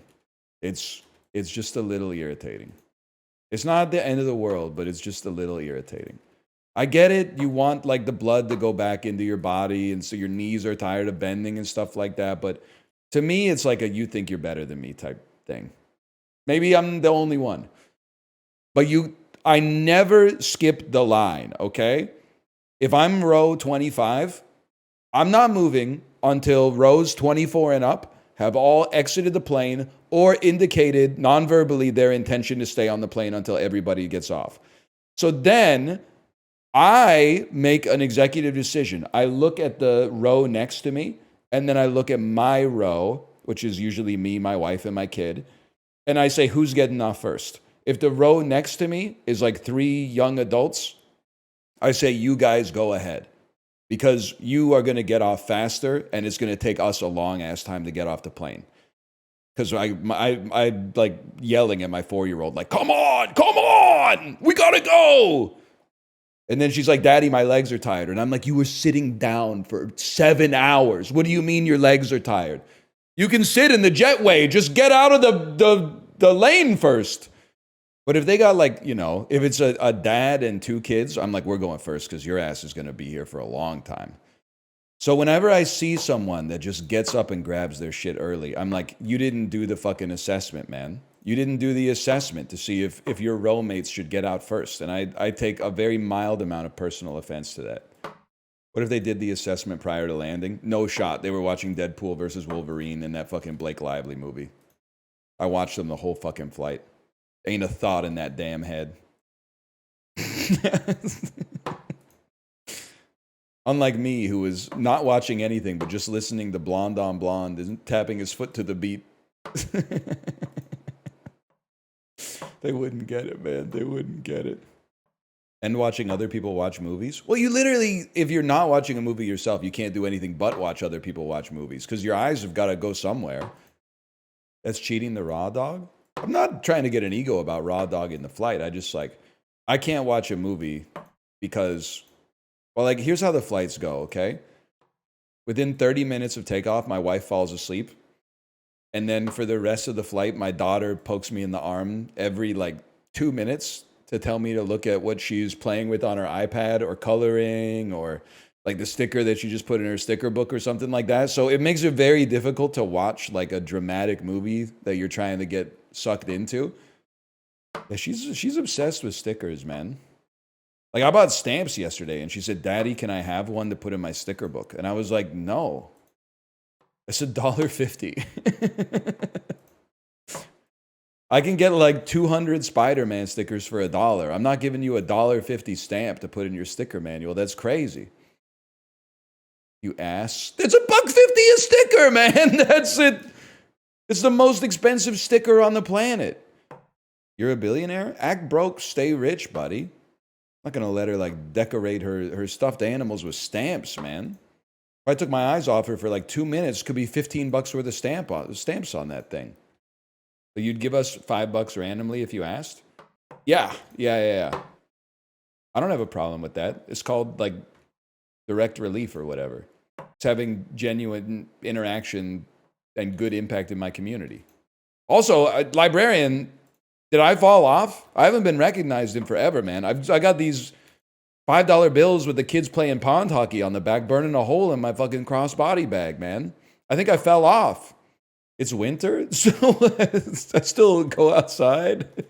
It has been like pretty bad weather. I mean, you're not gonna find me at like, you know, Kids Beach or something like that, but you know, I'm around. I'll be on Burrard this afternoon. See, I'm not making calls. Like I don't care where you're gonna be. I'm not making an extra. Plus, Burrard is fucking, that's a huge ass street, bro. It goes from like 16th down to the fucking harbor. Like, where are you going to be? Are you going to be at the fucking Vancouver Convention Center? Or are you going to be in Fairview at 16th to Burrard where the fucking street starts on the south side? That's a long ass trip. Meet me on Kingsway? That road is even longer, man. That shit goes from like 8th to fucking Burnaby, man. That shit goes from like 8th to Boundary. The road is like 20 kilometers long. Lazy. It goes past Boundary? Yeah, but I don't. I'm not paying this much to live in Vancouver just to drive out to Burnaby. Although, some of the Korean food, North Road Plaza, fucking hits for sure. Are you the white guy in H Mart who says Kamsamnida to the cashier? Yep. That's me. Whoa, fuck, you fucking own me, bro. Holy. I did wear a hanbok to H Mart one time, but my wife made me. It was Lunar New Year, just for the record.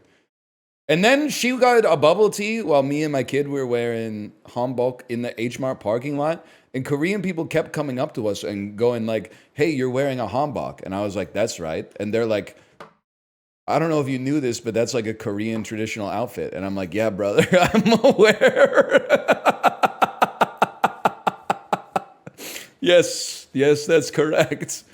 Like, they weren't mad. They were like, whoa, dude, it's a white guy in a hanbok. Like they were stoked that the culture was being shared, but they were also like trying to educate me on the hanbok, and I was like, buddy, I'm the one wearing it right now. Why were you wearing it? You know, we're like fusing the cultures together or whatever. I don't know. Kind of fun, but also like I do what I'm told for the most part because I know it's good for me. I will say it's fucking funny that I had to bow to my in-laws. That one, I feel like a lot of men couldn't handle that. You like bring your in-laws some groceries, and then after that you have to bow to them. That's wild. You like go over to their house and help them translate some fucking forms, and then they're like, okay, now bow down. Why? Because that's like the Lunar New Year tradition is that you like, you genuflect to your elders and then they give you an envelope with some money in it. I don't recall receiving any money for it, by the way, but in fact, if anything, I seem to recall them receiving some money for it from me, but I try not to think about that too much. They're good people, though. They're good people. Does your kid get money? Yeah, she does. I was going to say not much, but like that was not the point of it. She's 4. There was no need for that to have been said. Do you take it from her? No, listen, she's got probably like 2 years of birthday cash, which adds up to like a total of like $60 in her piggy bank. And I just don't want to harsh her buzz by telling her how like inflation erodes the value of cash, and she should really put it into like a productive asset, or at least a hedge against inflation or something like that. But like she doesn't want to hear it. She just likes to look at the picture, honestly. Yeah, I'd say I have like a 6 bomba clot portfolio or whatever. How many pussy clot? I can't say that. You can't say that? I think you can say it as long as you're playing a character.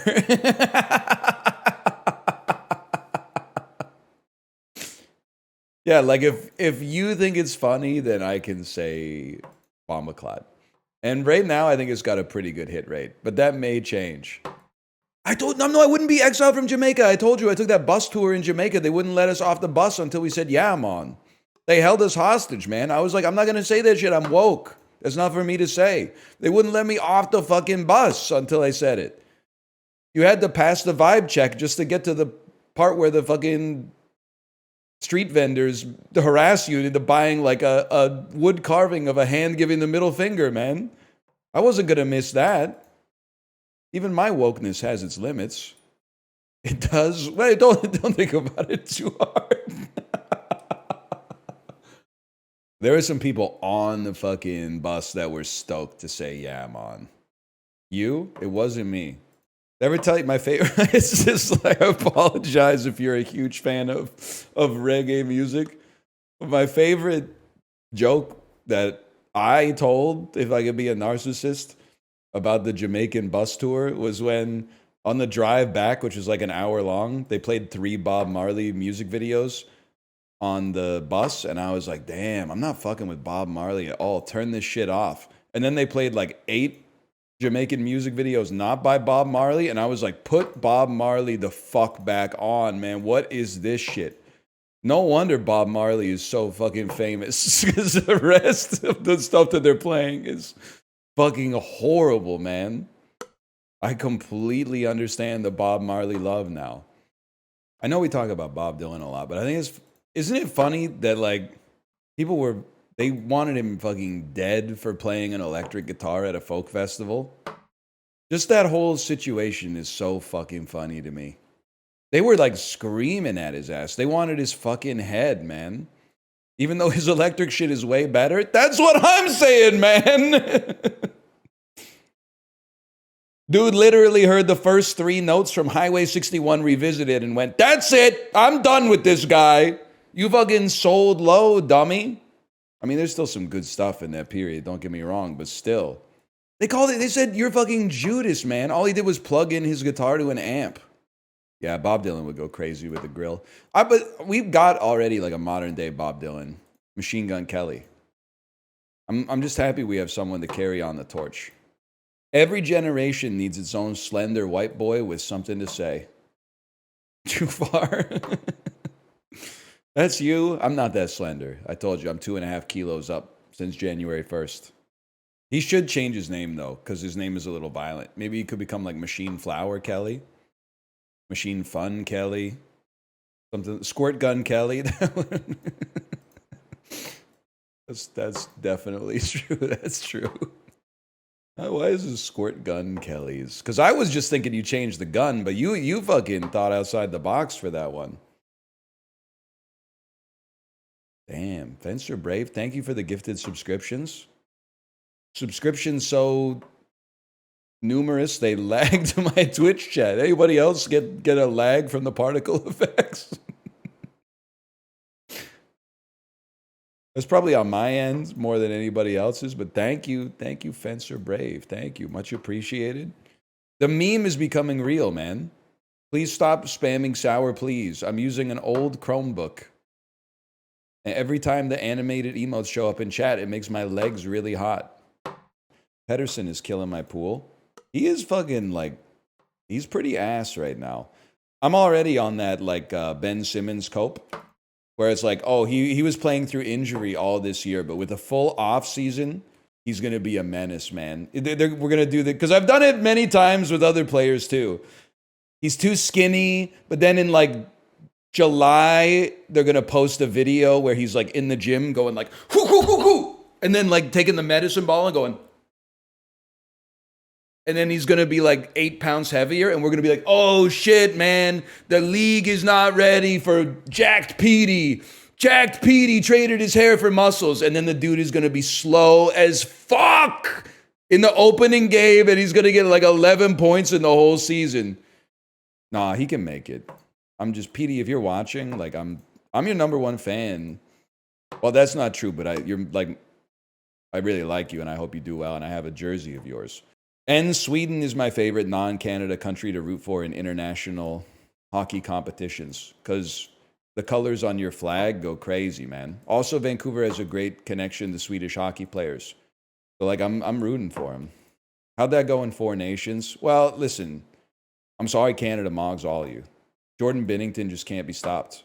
But, like, at least it wasn't the 2002 Olympics where, like, Tommy Salo, like, headbutted the puck into his own net and they lost to Team Belarus, man. Like, that's, sorry to bring up like old trauma or whatever.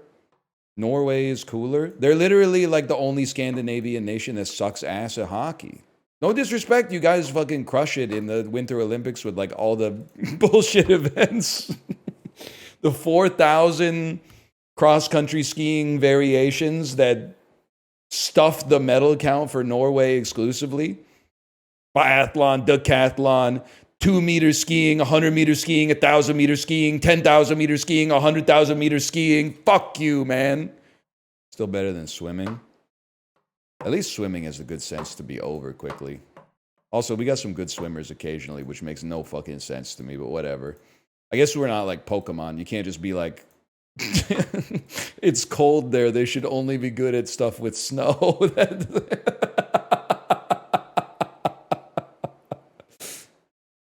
That doesn't really make sense. Like the best U.S. hockey players are, well, I guess they're from like Michigan, but like the second best U.S. hockey players are all from Arizona, man. Is Canada good at bobsledding? We were when Pierre Lueders was running the fucking show. I don't know about anymore though. I don't know how the meta's changed in bobsled. Pierre Lueders? Listen, buddy, you're very close. They should do like a, you know how they do the snowboard cross event where like 4 snowboarders go at the same time? They should do that shit with the bobsled, man. That would go fucking crazy. That would be like Twisted Metal, man. If they had a big bobsled track and they let 4 teams start at the same time. You imagine doing the pit maneuver on Team Jamaica on turn 11 on the bobsled? There would be deaths. If my country needs me to bleed or whatever, I'll bleed. Wasn't there a bobsled death in 2010? That was the skeleton. Okay? This, as of right now, my idea is safer than the sport that actually exists. Or maybe it was the luge, sorry. Double luge is crazy. I always forget that exists until the Winter Olympics happen. Because every time I watch it, I'm like, I feel like the second dude is not doing that much in the double luge. It's kind of like how I never know what man 2 and 3 are doing on the 4-man bobsled. Like the back guy has to be the strongest pusher, and then the front guy steers, right? Like what did 2 and 3 do? They're pushing at the start, don't get me wrong, but like I guess in the middle you're just kind of like bracing for impact. Not a good job for me. I think I would get motion sickness. Can the bobsledder in the front see where they're going in the bobsled? Like, is there like a little hole in the front of the bobsled where you can see the track? They can see under them? How's that going to help them? They're going to be like, yeah, that's ice, all right.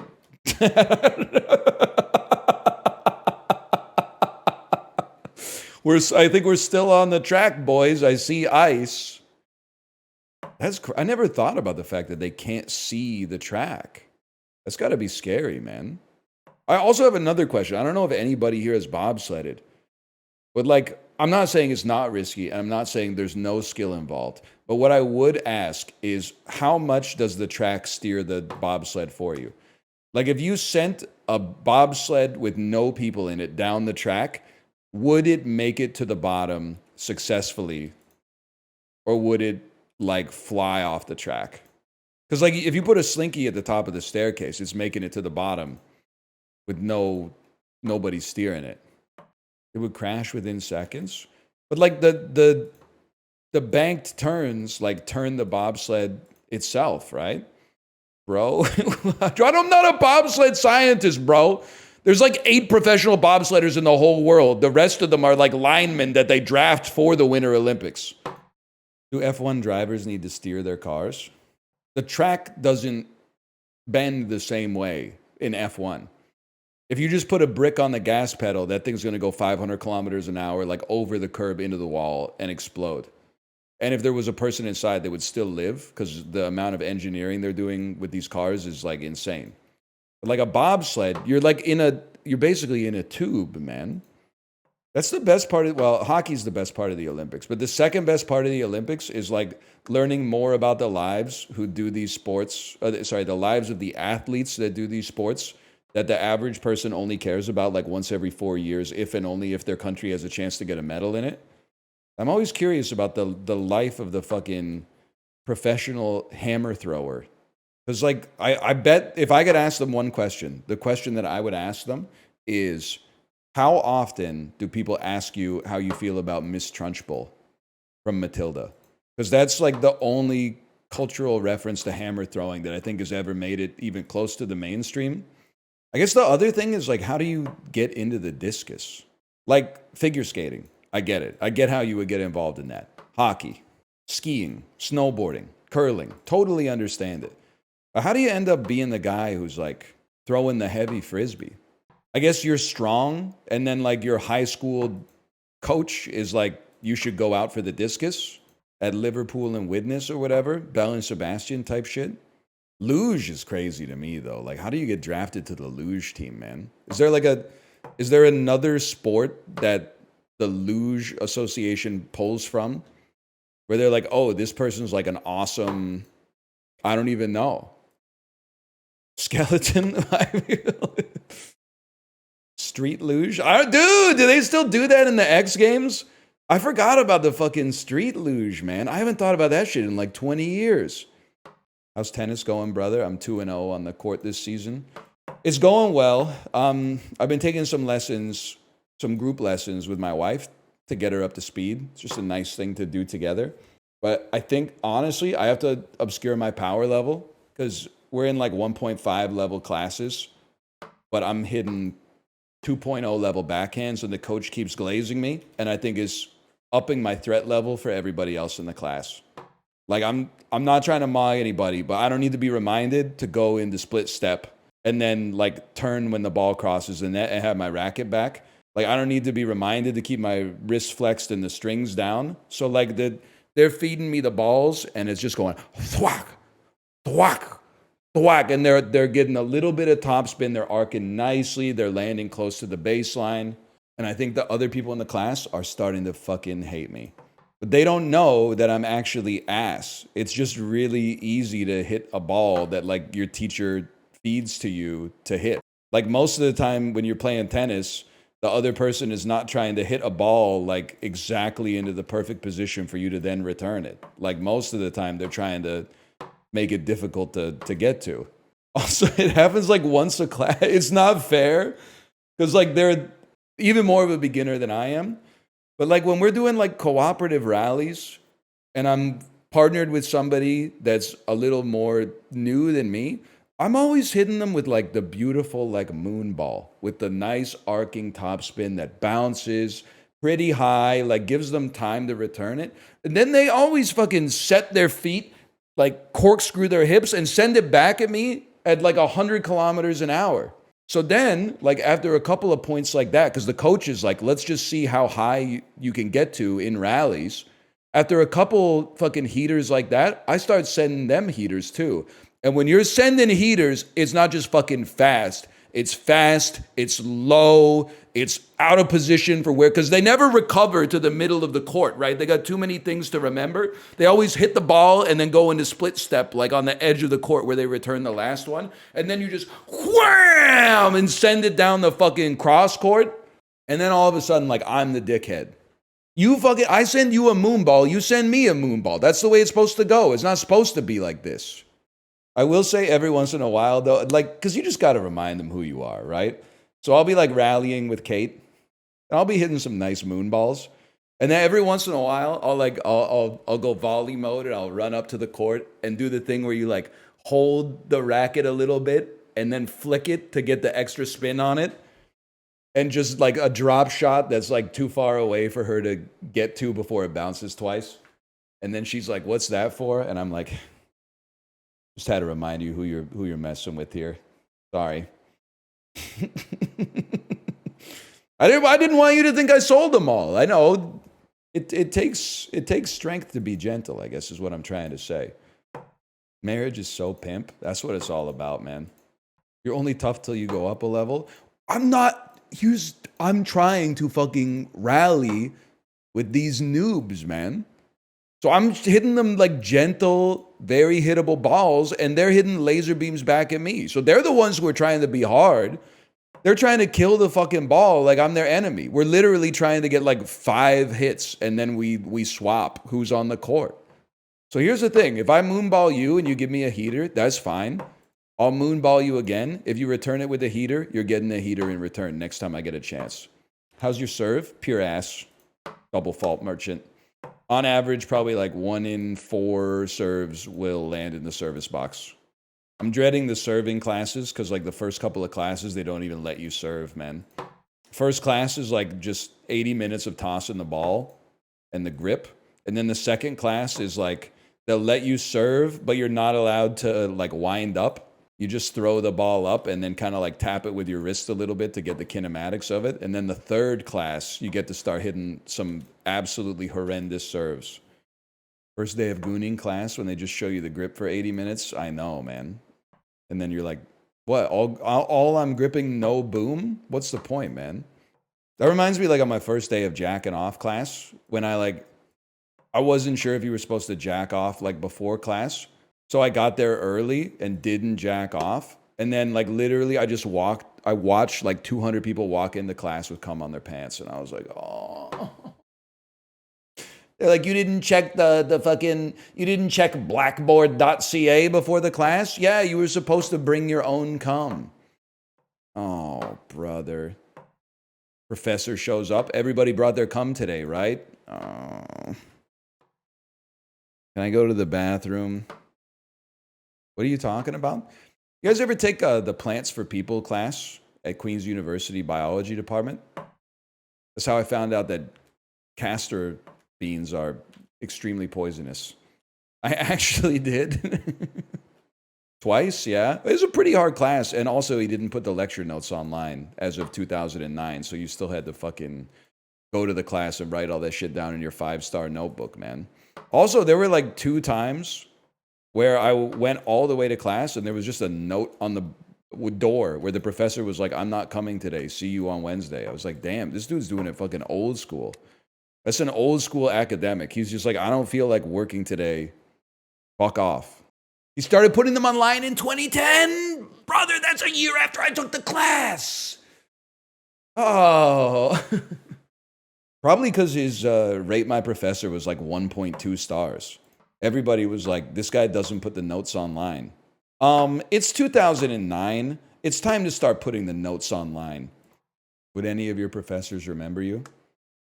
Okay, fucking Thanos ass dialogue. Probably not. I mean, these were like pretty big classes.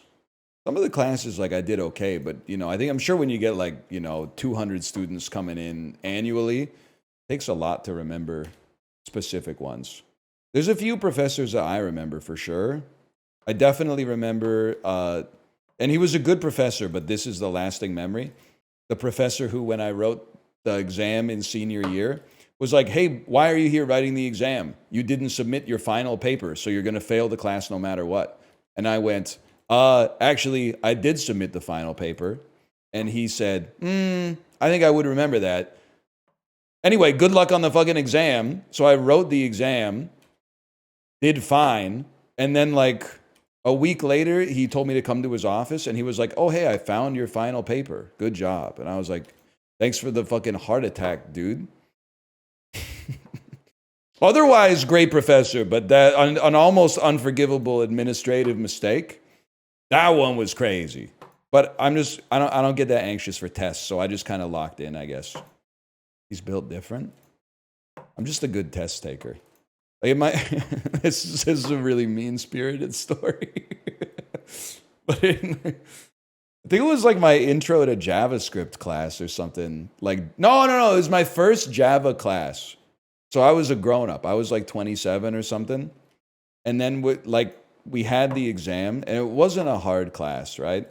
But then like a girl in the class, like 15 minutes into the exam, like broke into tears, and then the teacher had to come over and talk to her, and she was like, I don't think I can do this.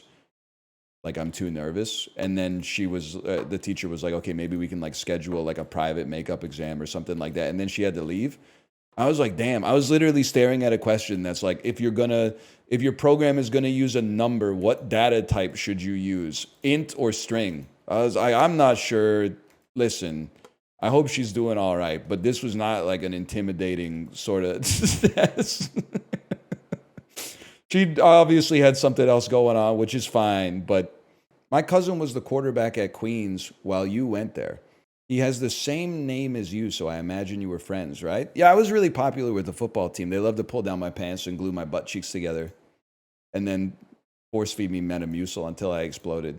I don't know. We did win. That didn't really happen, by the way. We did win, but if it did happen to you, my condolences.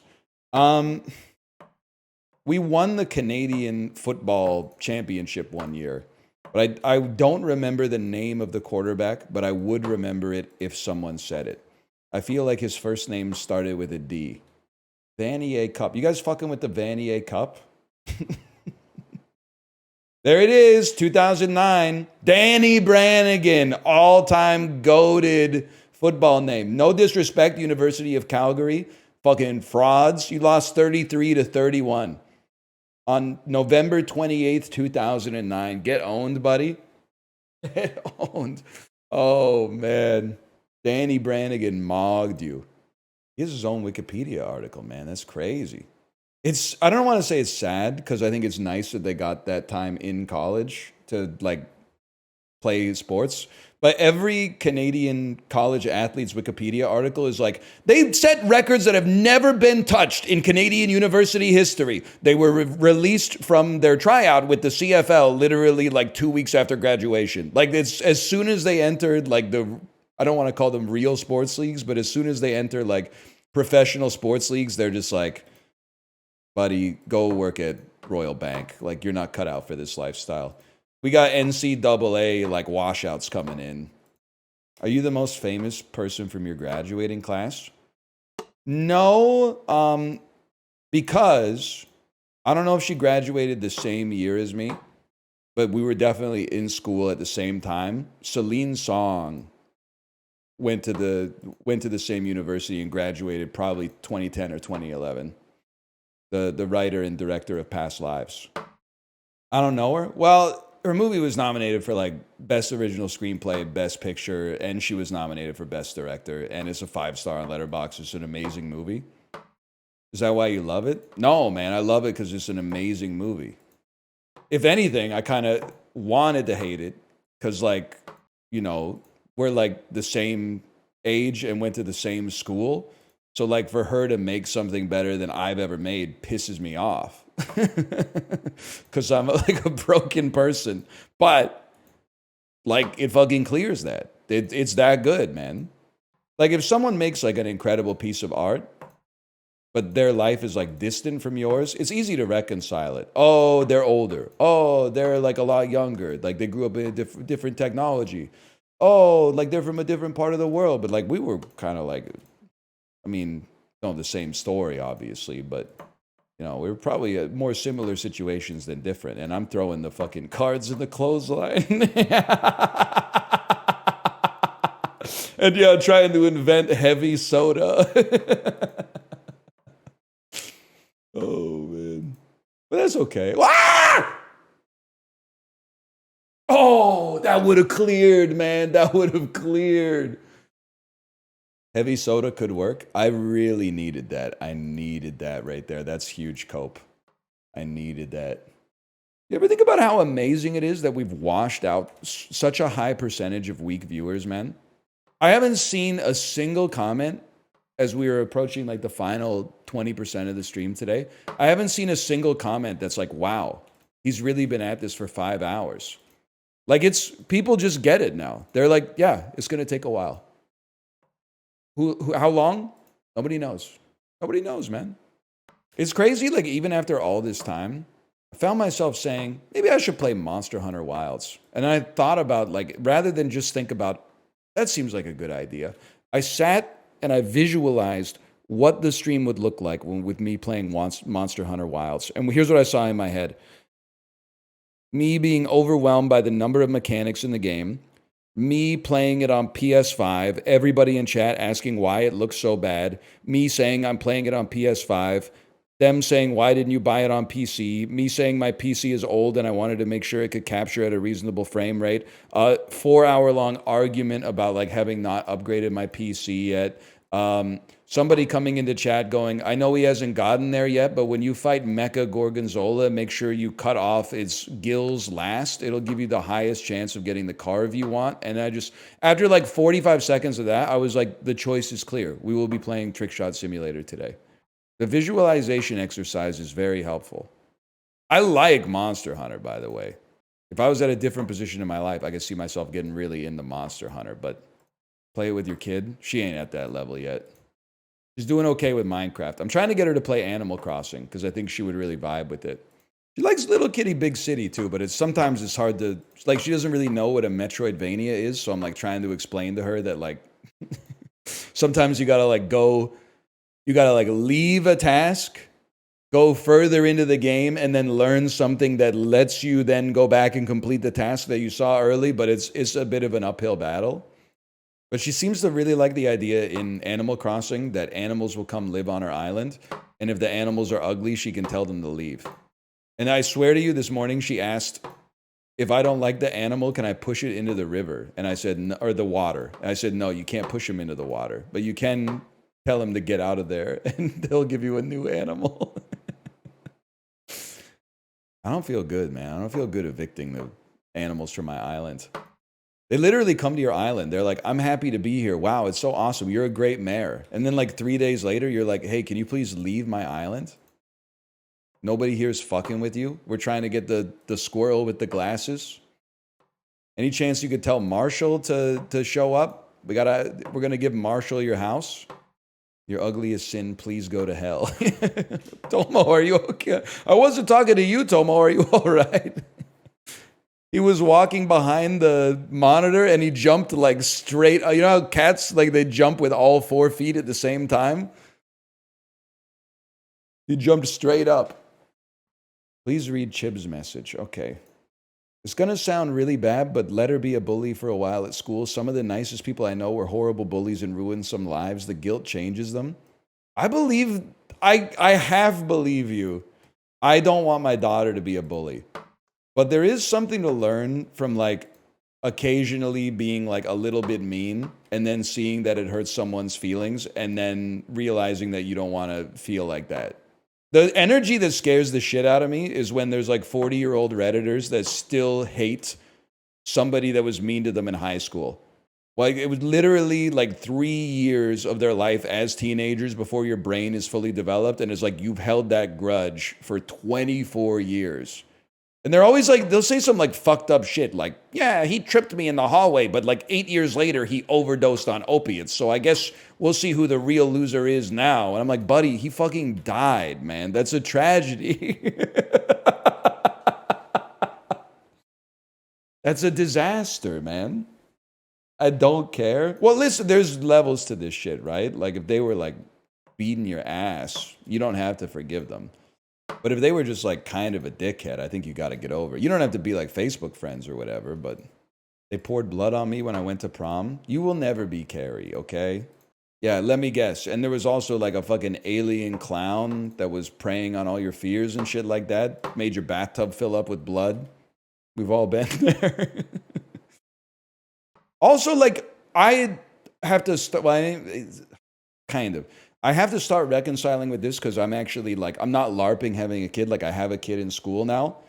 If the bully punches you, you got to hit him back, right? Are we all on the same page with this one? Like, violence is never the answer, but if somebody like sucker punches you, you got to square up. Yeah, yes, of course. Okay, yeah. Because I grew up in an era where like, I wasn't really bullied, but my mom was like, there's never an excuse for violence ever. Like, if somebody hits you, go tell a teacher. But I think, like, even as a kid, I was like, I'll do it, but that doesn't really make sense to me. I think you got the older I get, the more I'm like, I think you may have to throw hands once. Don't be the first person to do it, but like, I'm a biter. Well, if you're not the instigator, I think that you can't really fight dirty. If you were minding your own business and somebody started some stuff with you, yeah, I think you can. I mean, you can use like some Krav Maga stuff. You can go for the nuts, the eyeballs, that soft spot on like the side of your head and stuff like that. All bets are off because you didn't do anything. Windpipe, well, I didn't say that. Just in case this clip ends up used against me. I know that also, like, people simultaneously have like too little sympathy for kids who just happen to be mean, but also too much sympathy for bullies who come from broken homes. Like, yeah, your family situation's messed up. I'm a 36-year-old man. I could be like, I have sympathy for this kid who's like acting out. But if they're 10 and you're 10 years old, you're like, damn, buddy, that's not my fucking problem. Lay off me. There's always like you get bullied and then somebody's got to be like, yeah, but his dad's an alcoholic. You're like, that's not my fault, bitch. It's easy to say that when you're not the one getting stuffed in the locker, I'm sure, but I'm the one getting stuffed in the lock. Oh, I wasn't even paying attention. I got it in the closet. Okay, lock in. And they swirly your hair away. True story, man. True story. Then like the kids who were mean to you. Well, anybody else a millennial? The kids who were mean to you. When Facebook starts popping off, start adding you as a friend on Facebook. No, fucking Matt P. I'm not going to add you as a friend on Facebook, dude. Enjoy life in Inverary. I'm out that bitch. I'm 20 minutes away by car. We're not getting into a poke war, bro. I fucking hate you. Fuck you, Donnie R. What should I name my child if I want him to be a bully? Snecko I is like Nathaniel. 50% chance bully, 50% chance bullied. Brad, yes, man. Brad is a great bully name. What the fuck? Was that username Nathaniel?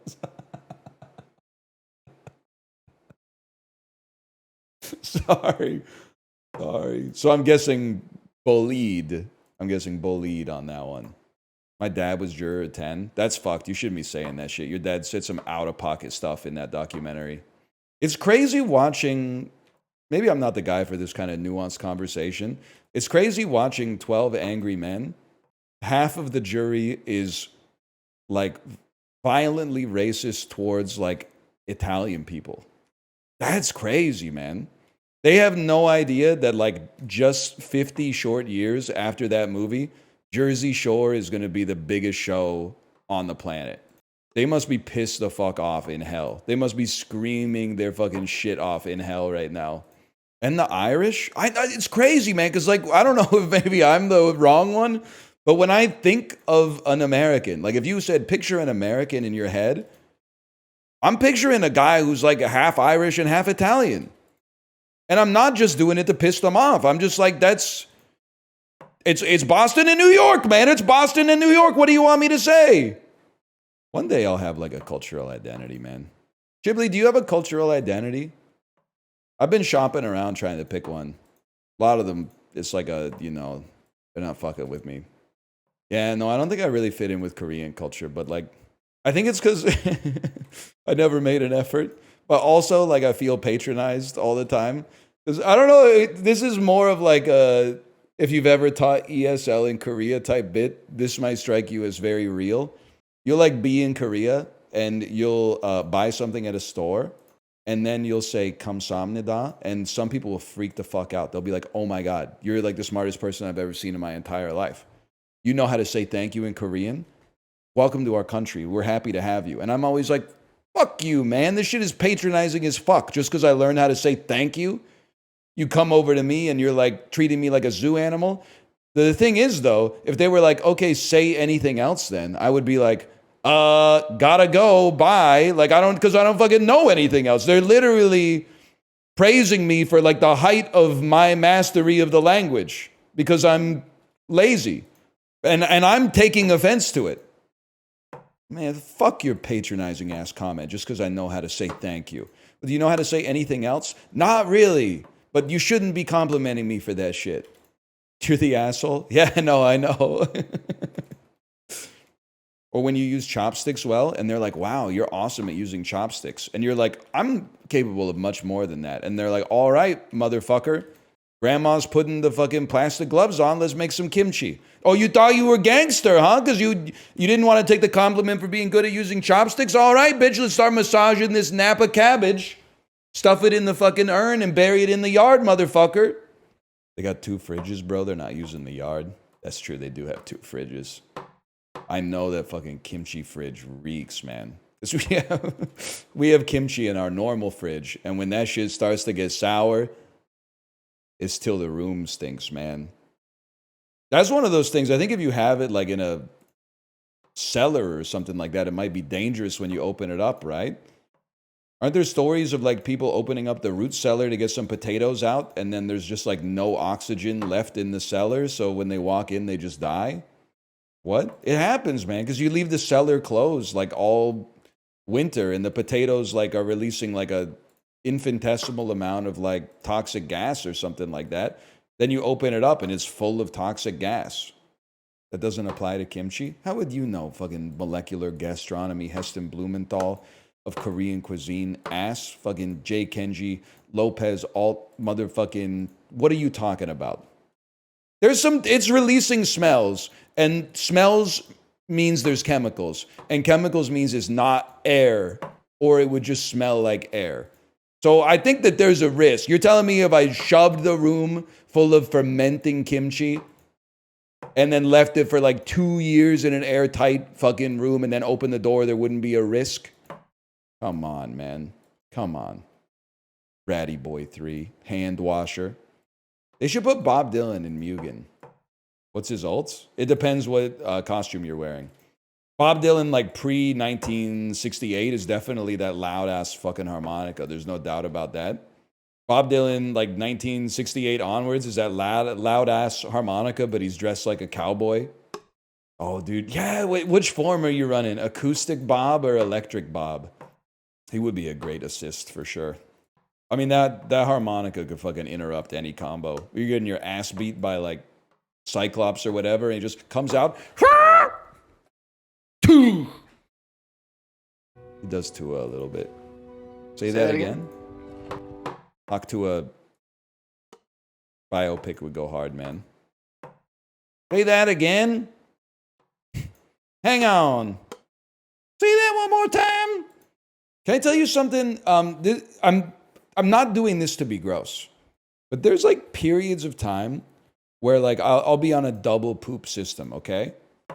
Like poop 2 times a day, which I think is fine. They're not painful or uncomfortable poops. It's just like sometimes the urge strikes. Plus I'm eating a lot these days. Why is the morning poop always worse than the afternoon poop? I'm not asking to be gross. I'm asking if there's like a biological reason. There's never been a world on a 2 poop day where the morning poop was like goated and the afternoon poop was horrible. If there's going to be a difference between them, if the poops are going to be different, the morning one is always going to be worse than the afternoon one. Like for me, a morning poop is like an 8% chance of diarrhea, even when I'm not sick. But an afternoon poop is a 100% chance on the Briggs stool chart to be like the ideal shit. And I don't know why. It's just an interesting thing. It's been on my mind. Like I was saying, I should say, there's not many situations where I have to poop in the afternoon. It's more like the poop in the afternoon is like, I've got 15 minutes and I think I could poop. Let's knock this bad boy out. So maybe it's like the one in the morning is a necessary poop. You're cleaning the pipes. So maybe that's where you get out like some of the riffraff. And the afternoon poop, your body is like, oh, this is nice. I didn't know this was coming. I'm going to make it the best first impression I can or something. Yeah, it's like the prerequisite versus elective poops. If you eat wings at night, it's a guaranteed poo volcano at 3 a.m. Well, let's get off the poo subject, especially poo volcano. It's not like my favorite 2 words pushed together. It's got a certain, it's evocative, that's for sure. I love Korean barbecue. Best cut? I'm an LA Galbi guy. Anybody here live in Los Angeles, in Koreatown?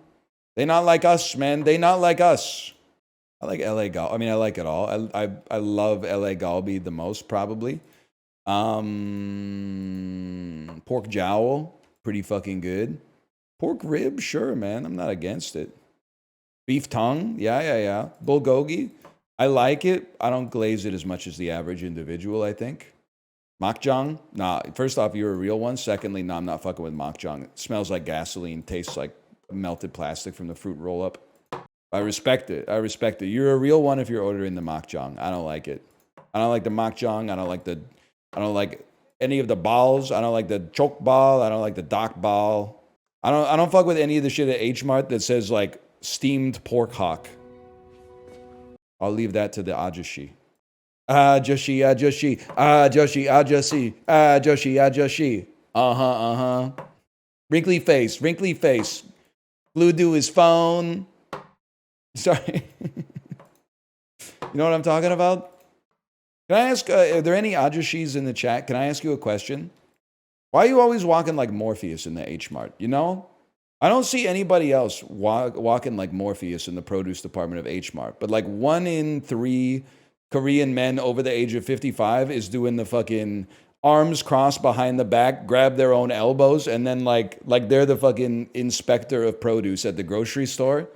Always just walking around like picking up radishes and shit and then putting them back down. Kate, you know what I'm talking about, right? That when I talk about the Ahjussi produce inspector walk in the H Mart, a bunch of white guys from Ohio are telling me I'm racist for this. Buddy, go to H Mart. You will see it within 30 seconds. You'll be like, wait, this guy was fucking right about this. I just live my life. That's a good answer. Don't get yourself in trouble.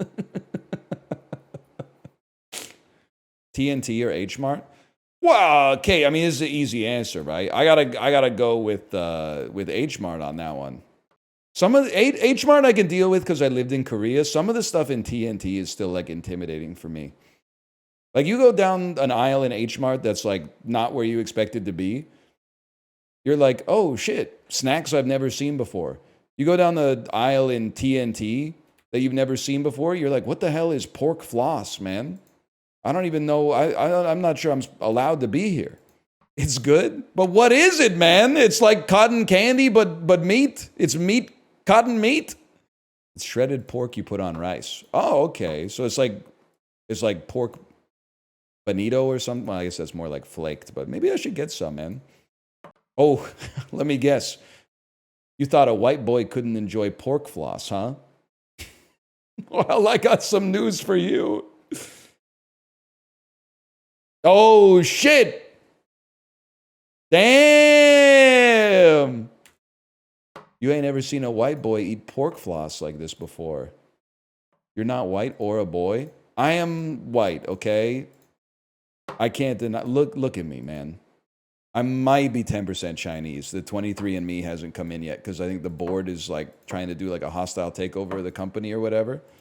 You think what would happen if 23andMe is the one where you spit into the vial, right? And you send it to them? What would happen?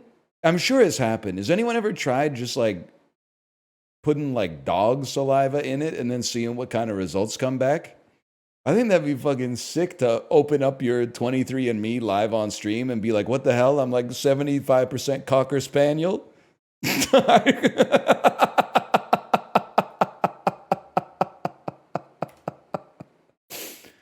Oh, man. You gotta, if you can't make yourself laugh, what are you even talking for, man? You know what's an interesting element of human psychology?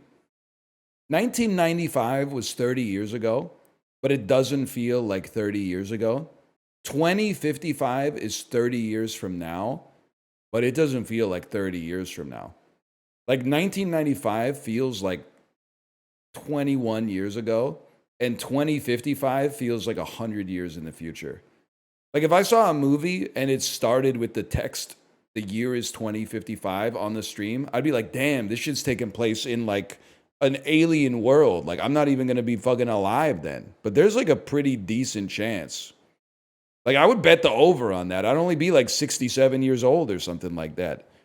Lots of busted dudes end up living past 67. You know what's another interesting thing to think of? And I don't mean to make anybody, I don't want to ruin anybody's life. Average lifespan for a man in Canada is probably like 77. I'm 36. So I'm like basically approaching the halfway point. Do you ever think about like the fact that you have to kind of like adjust that based on the fact that like when you're a kid, a month feels like as long as a year feels when you're an adult? Like, is it possible by 36, given how fast time seems like it's moving, that by 36 you've actually like lived 80% of your life? Even if you have another half in terms of the years to go? Yeah, it's like, it's the opposite of RuneScape, man. Or Pokemon Go. Isn't it like in RuneScape, going from level 98 to 99 requires like more experience than going from level 1 to level 98? This is like going from year 1, like I'm 1 year old, to year 2 must have been like fucking crazy. Like that shit must have taken, it took a lifetime essentially. But now, like, I'll be like, because I was going through like documents looking for accounting shit. I was like, damn, this shit's from like 2021. I don't know if I have any memories from that whole fucking year, dude. The shit just goes, it just flies by, man. And like I was there the whole time. The tweet that people who were 45 in the year 2000 are now 70 made me feel really old. Well, that'll also like, it'll fuck with you as you get older too. I mean, you might be my age, but for anybody who's not, because like when you're the first like 20 years of your life, when you see an old person, they have been like old for the whole time that you've been alive. But like if you live long enough, you'll watch like people who were 40 turn old, like slowly in front of your face. And then you're like, damn, those motherfuckers who were 70 when I was 5, they weren't always 70, man. Like there was a time where they were like 40. And then before that, I think it's possible that they might have even been like 23. And I'm still reconciling this, so don't quote me on this, but I think that there's a chance they might have been like kids and babies. Like it follows logically from that premise, I guess. It's crazy. What I want you to do today, if you're outside, single out the oldest motherfucker you see, and then remember that he was a baby once, and imagine what that shit was like when he was a fucking baby in like 1936 or something like that. Playing with a fucking like cup and a ball or some shit, wearing a burlap diaper, sitting on a floor made of dirt and dust, drinking a rock. Yeah. Pet dinosaur type shit. That's crazy, man. But you know what's even crazier is that like the fucking time in his life where he went from like 46 to old as dirt probably felt like roughly as long as it felt for your ass to go from like 10 to 16. That's fucking crazy, man. That'll fuck with you, dude, when you think about it like that. I'm logging off. We're all beholden to it, man. Why the long face?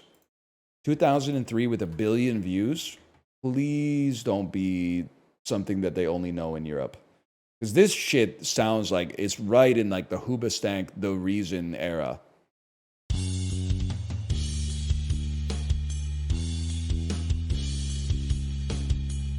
That's so familiar, man. This could be, I want to say that there's a chance that this is Chop Suey. That seems like a song that could have gotten to 1 billion views by this point.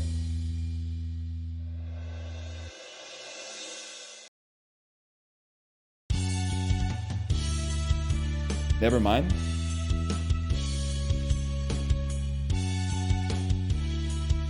It's very familiar. There's the meat. There's the meat.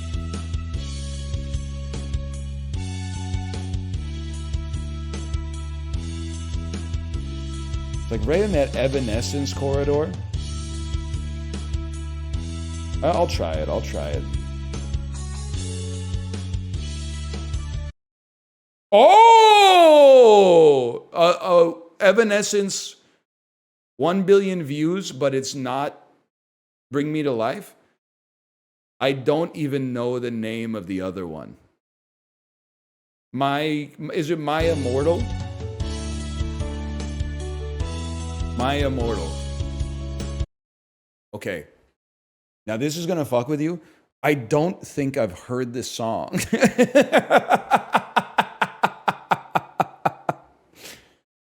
I know a second Evanescence song.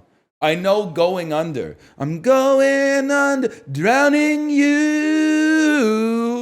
I don't think I know this one though. It just had a certain Evanescence kind of character to it.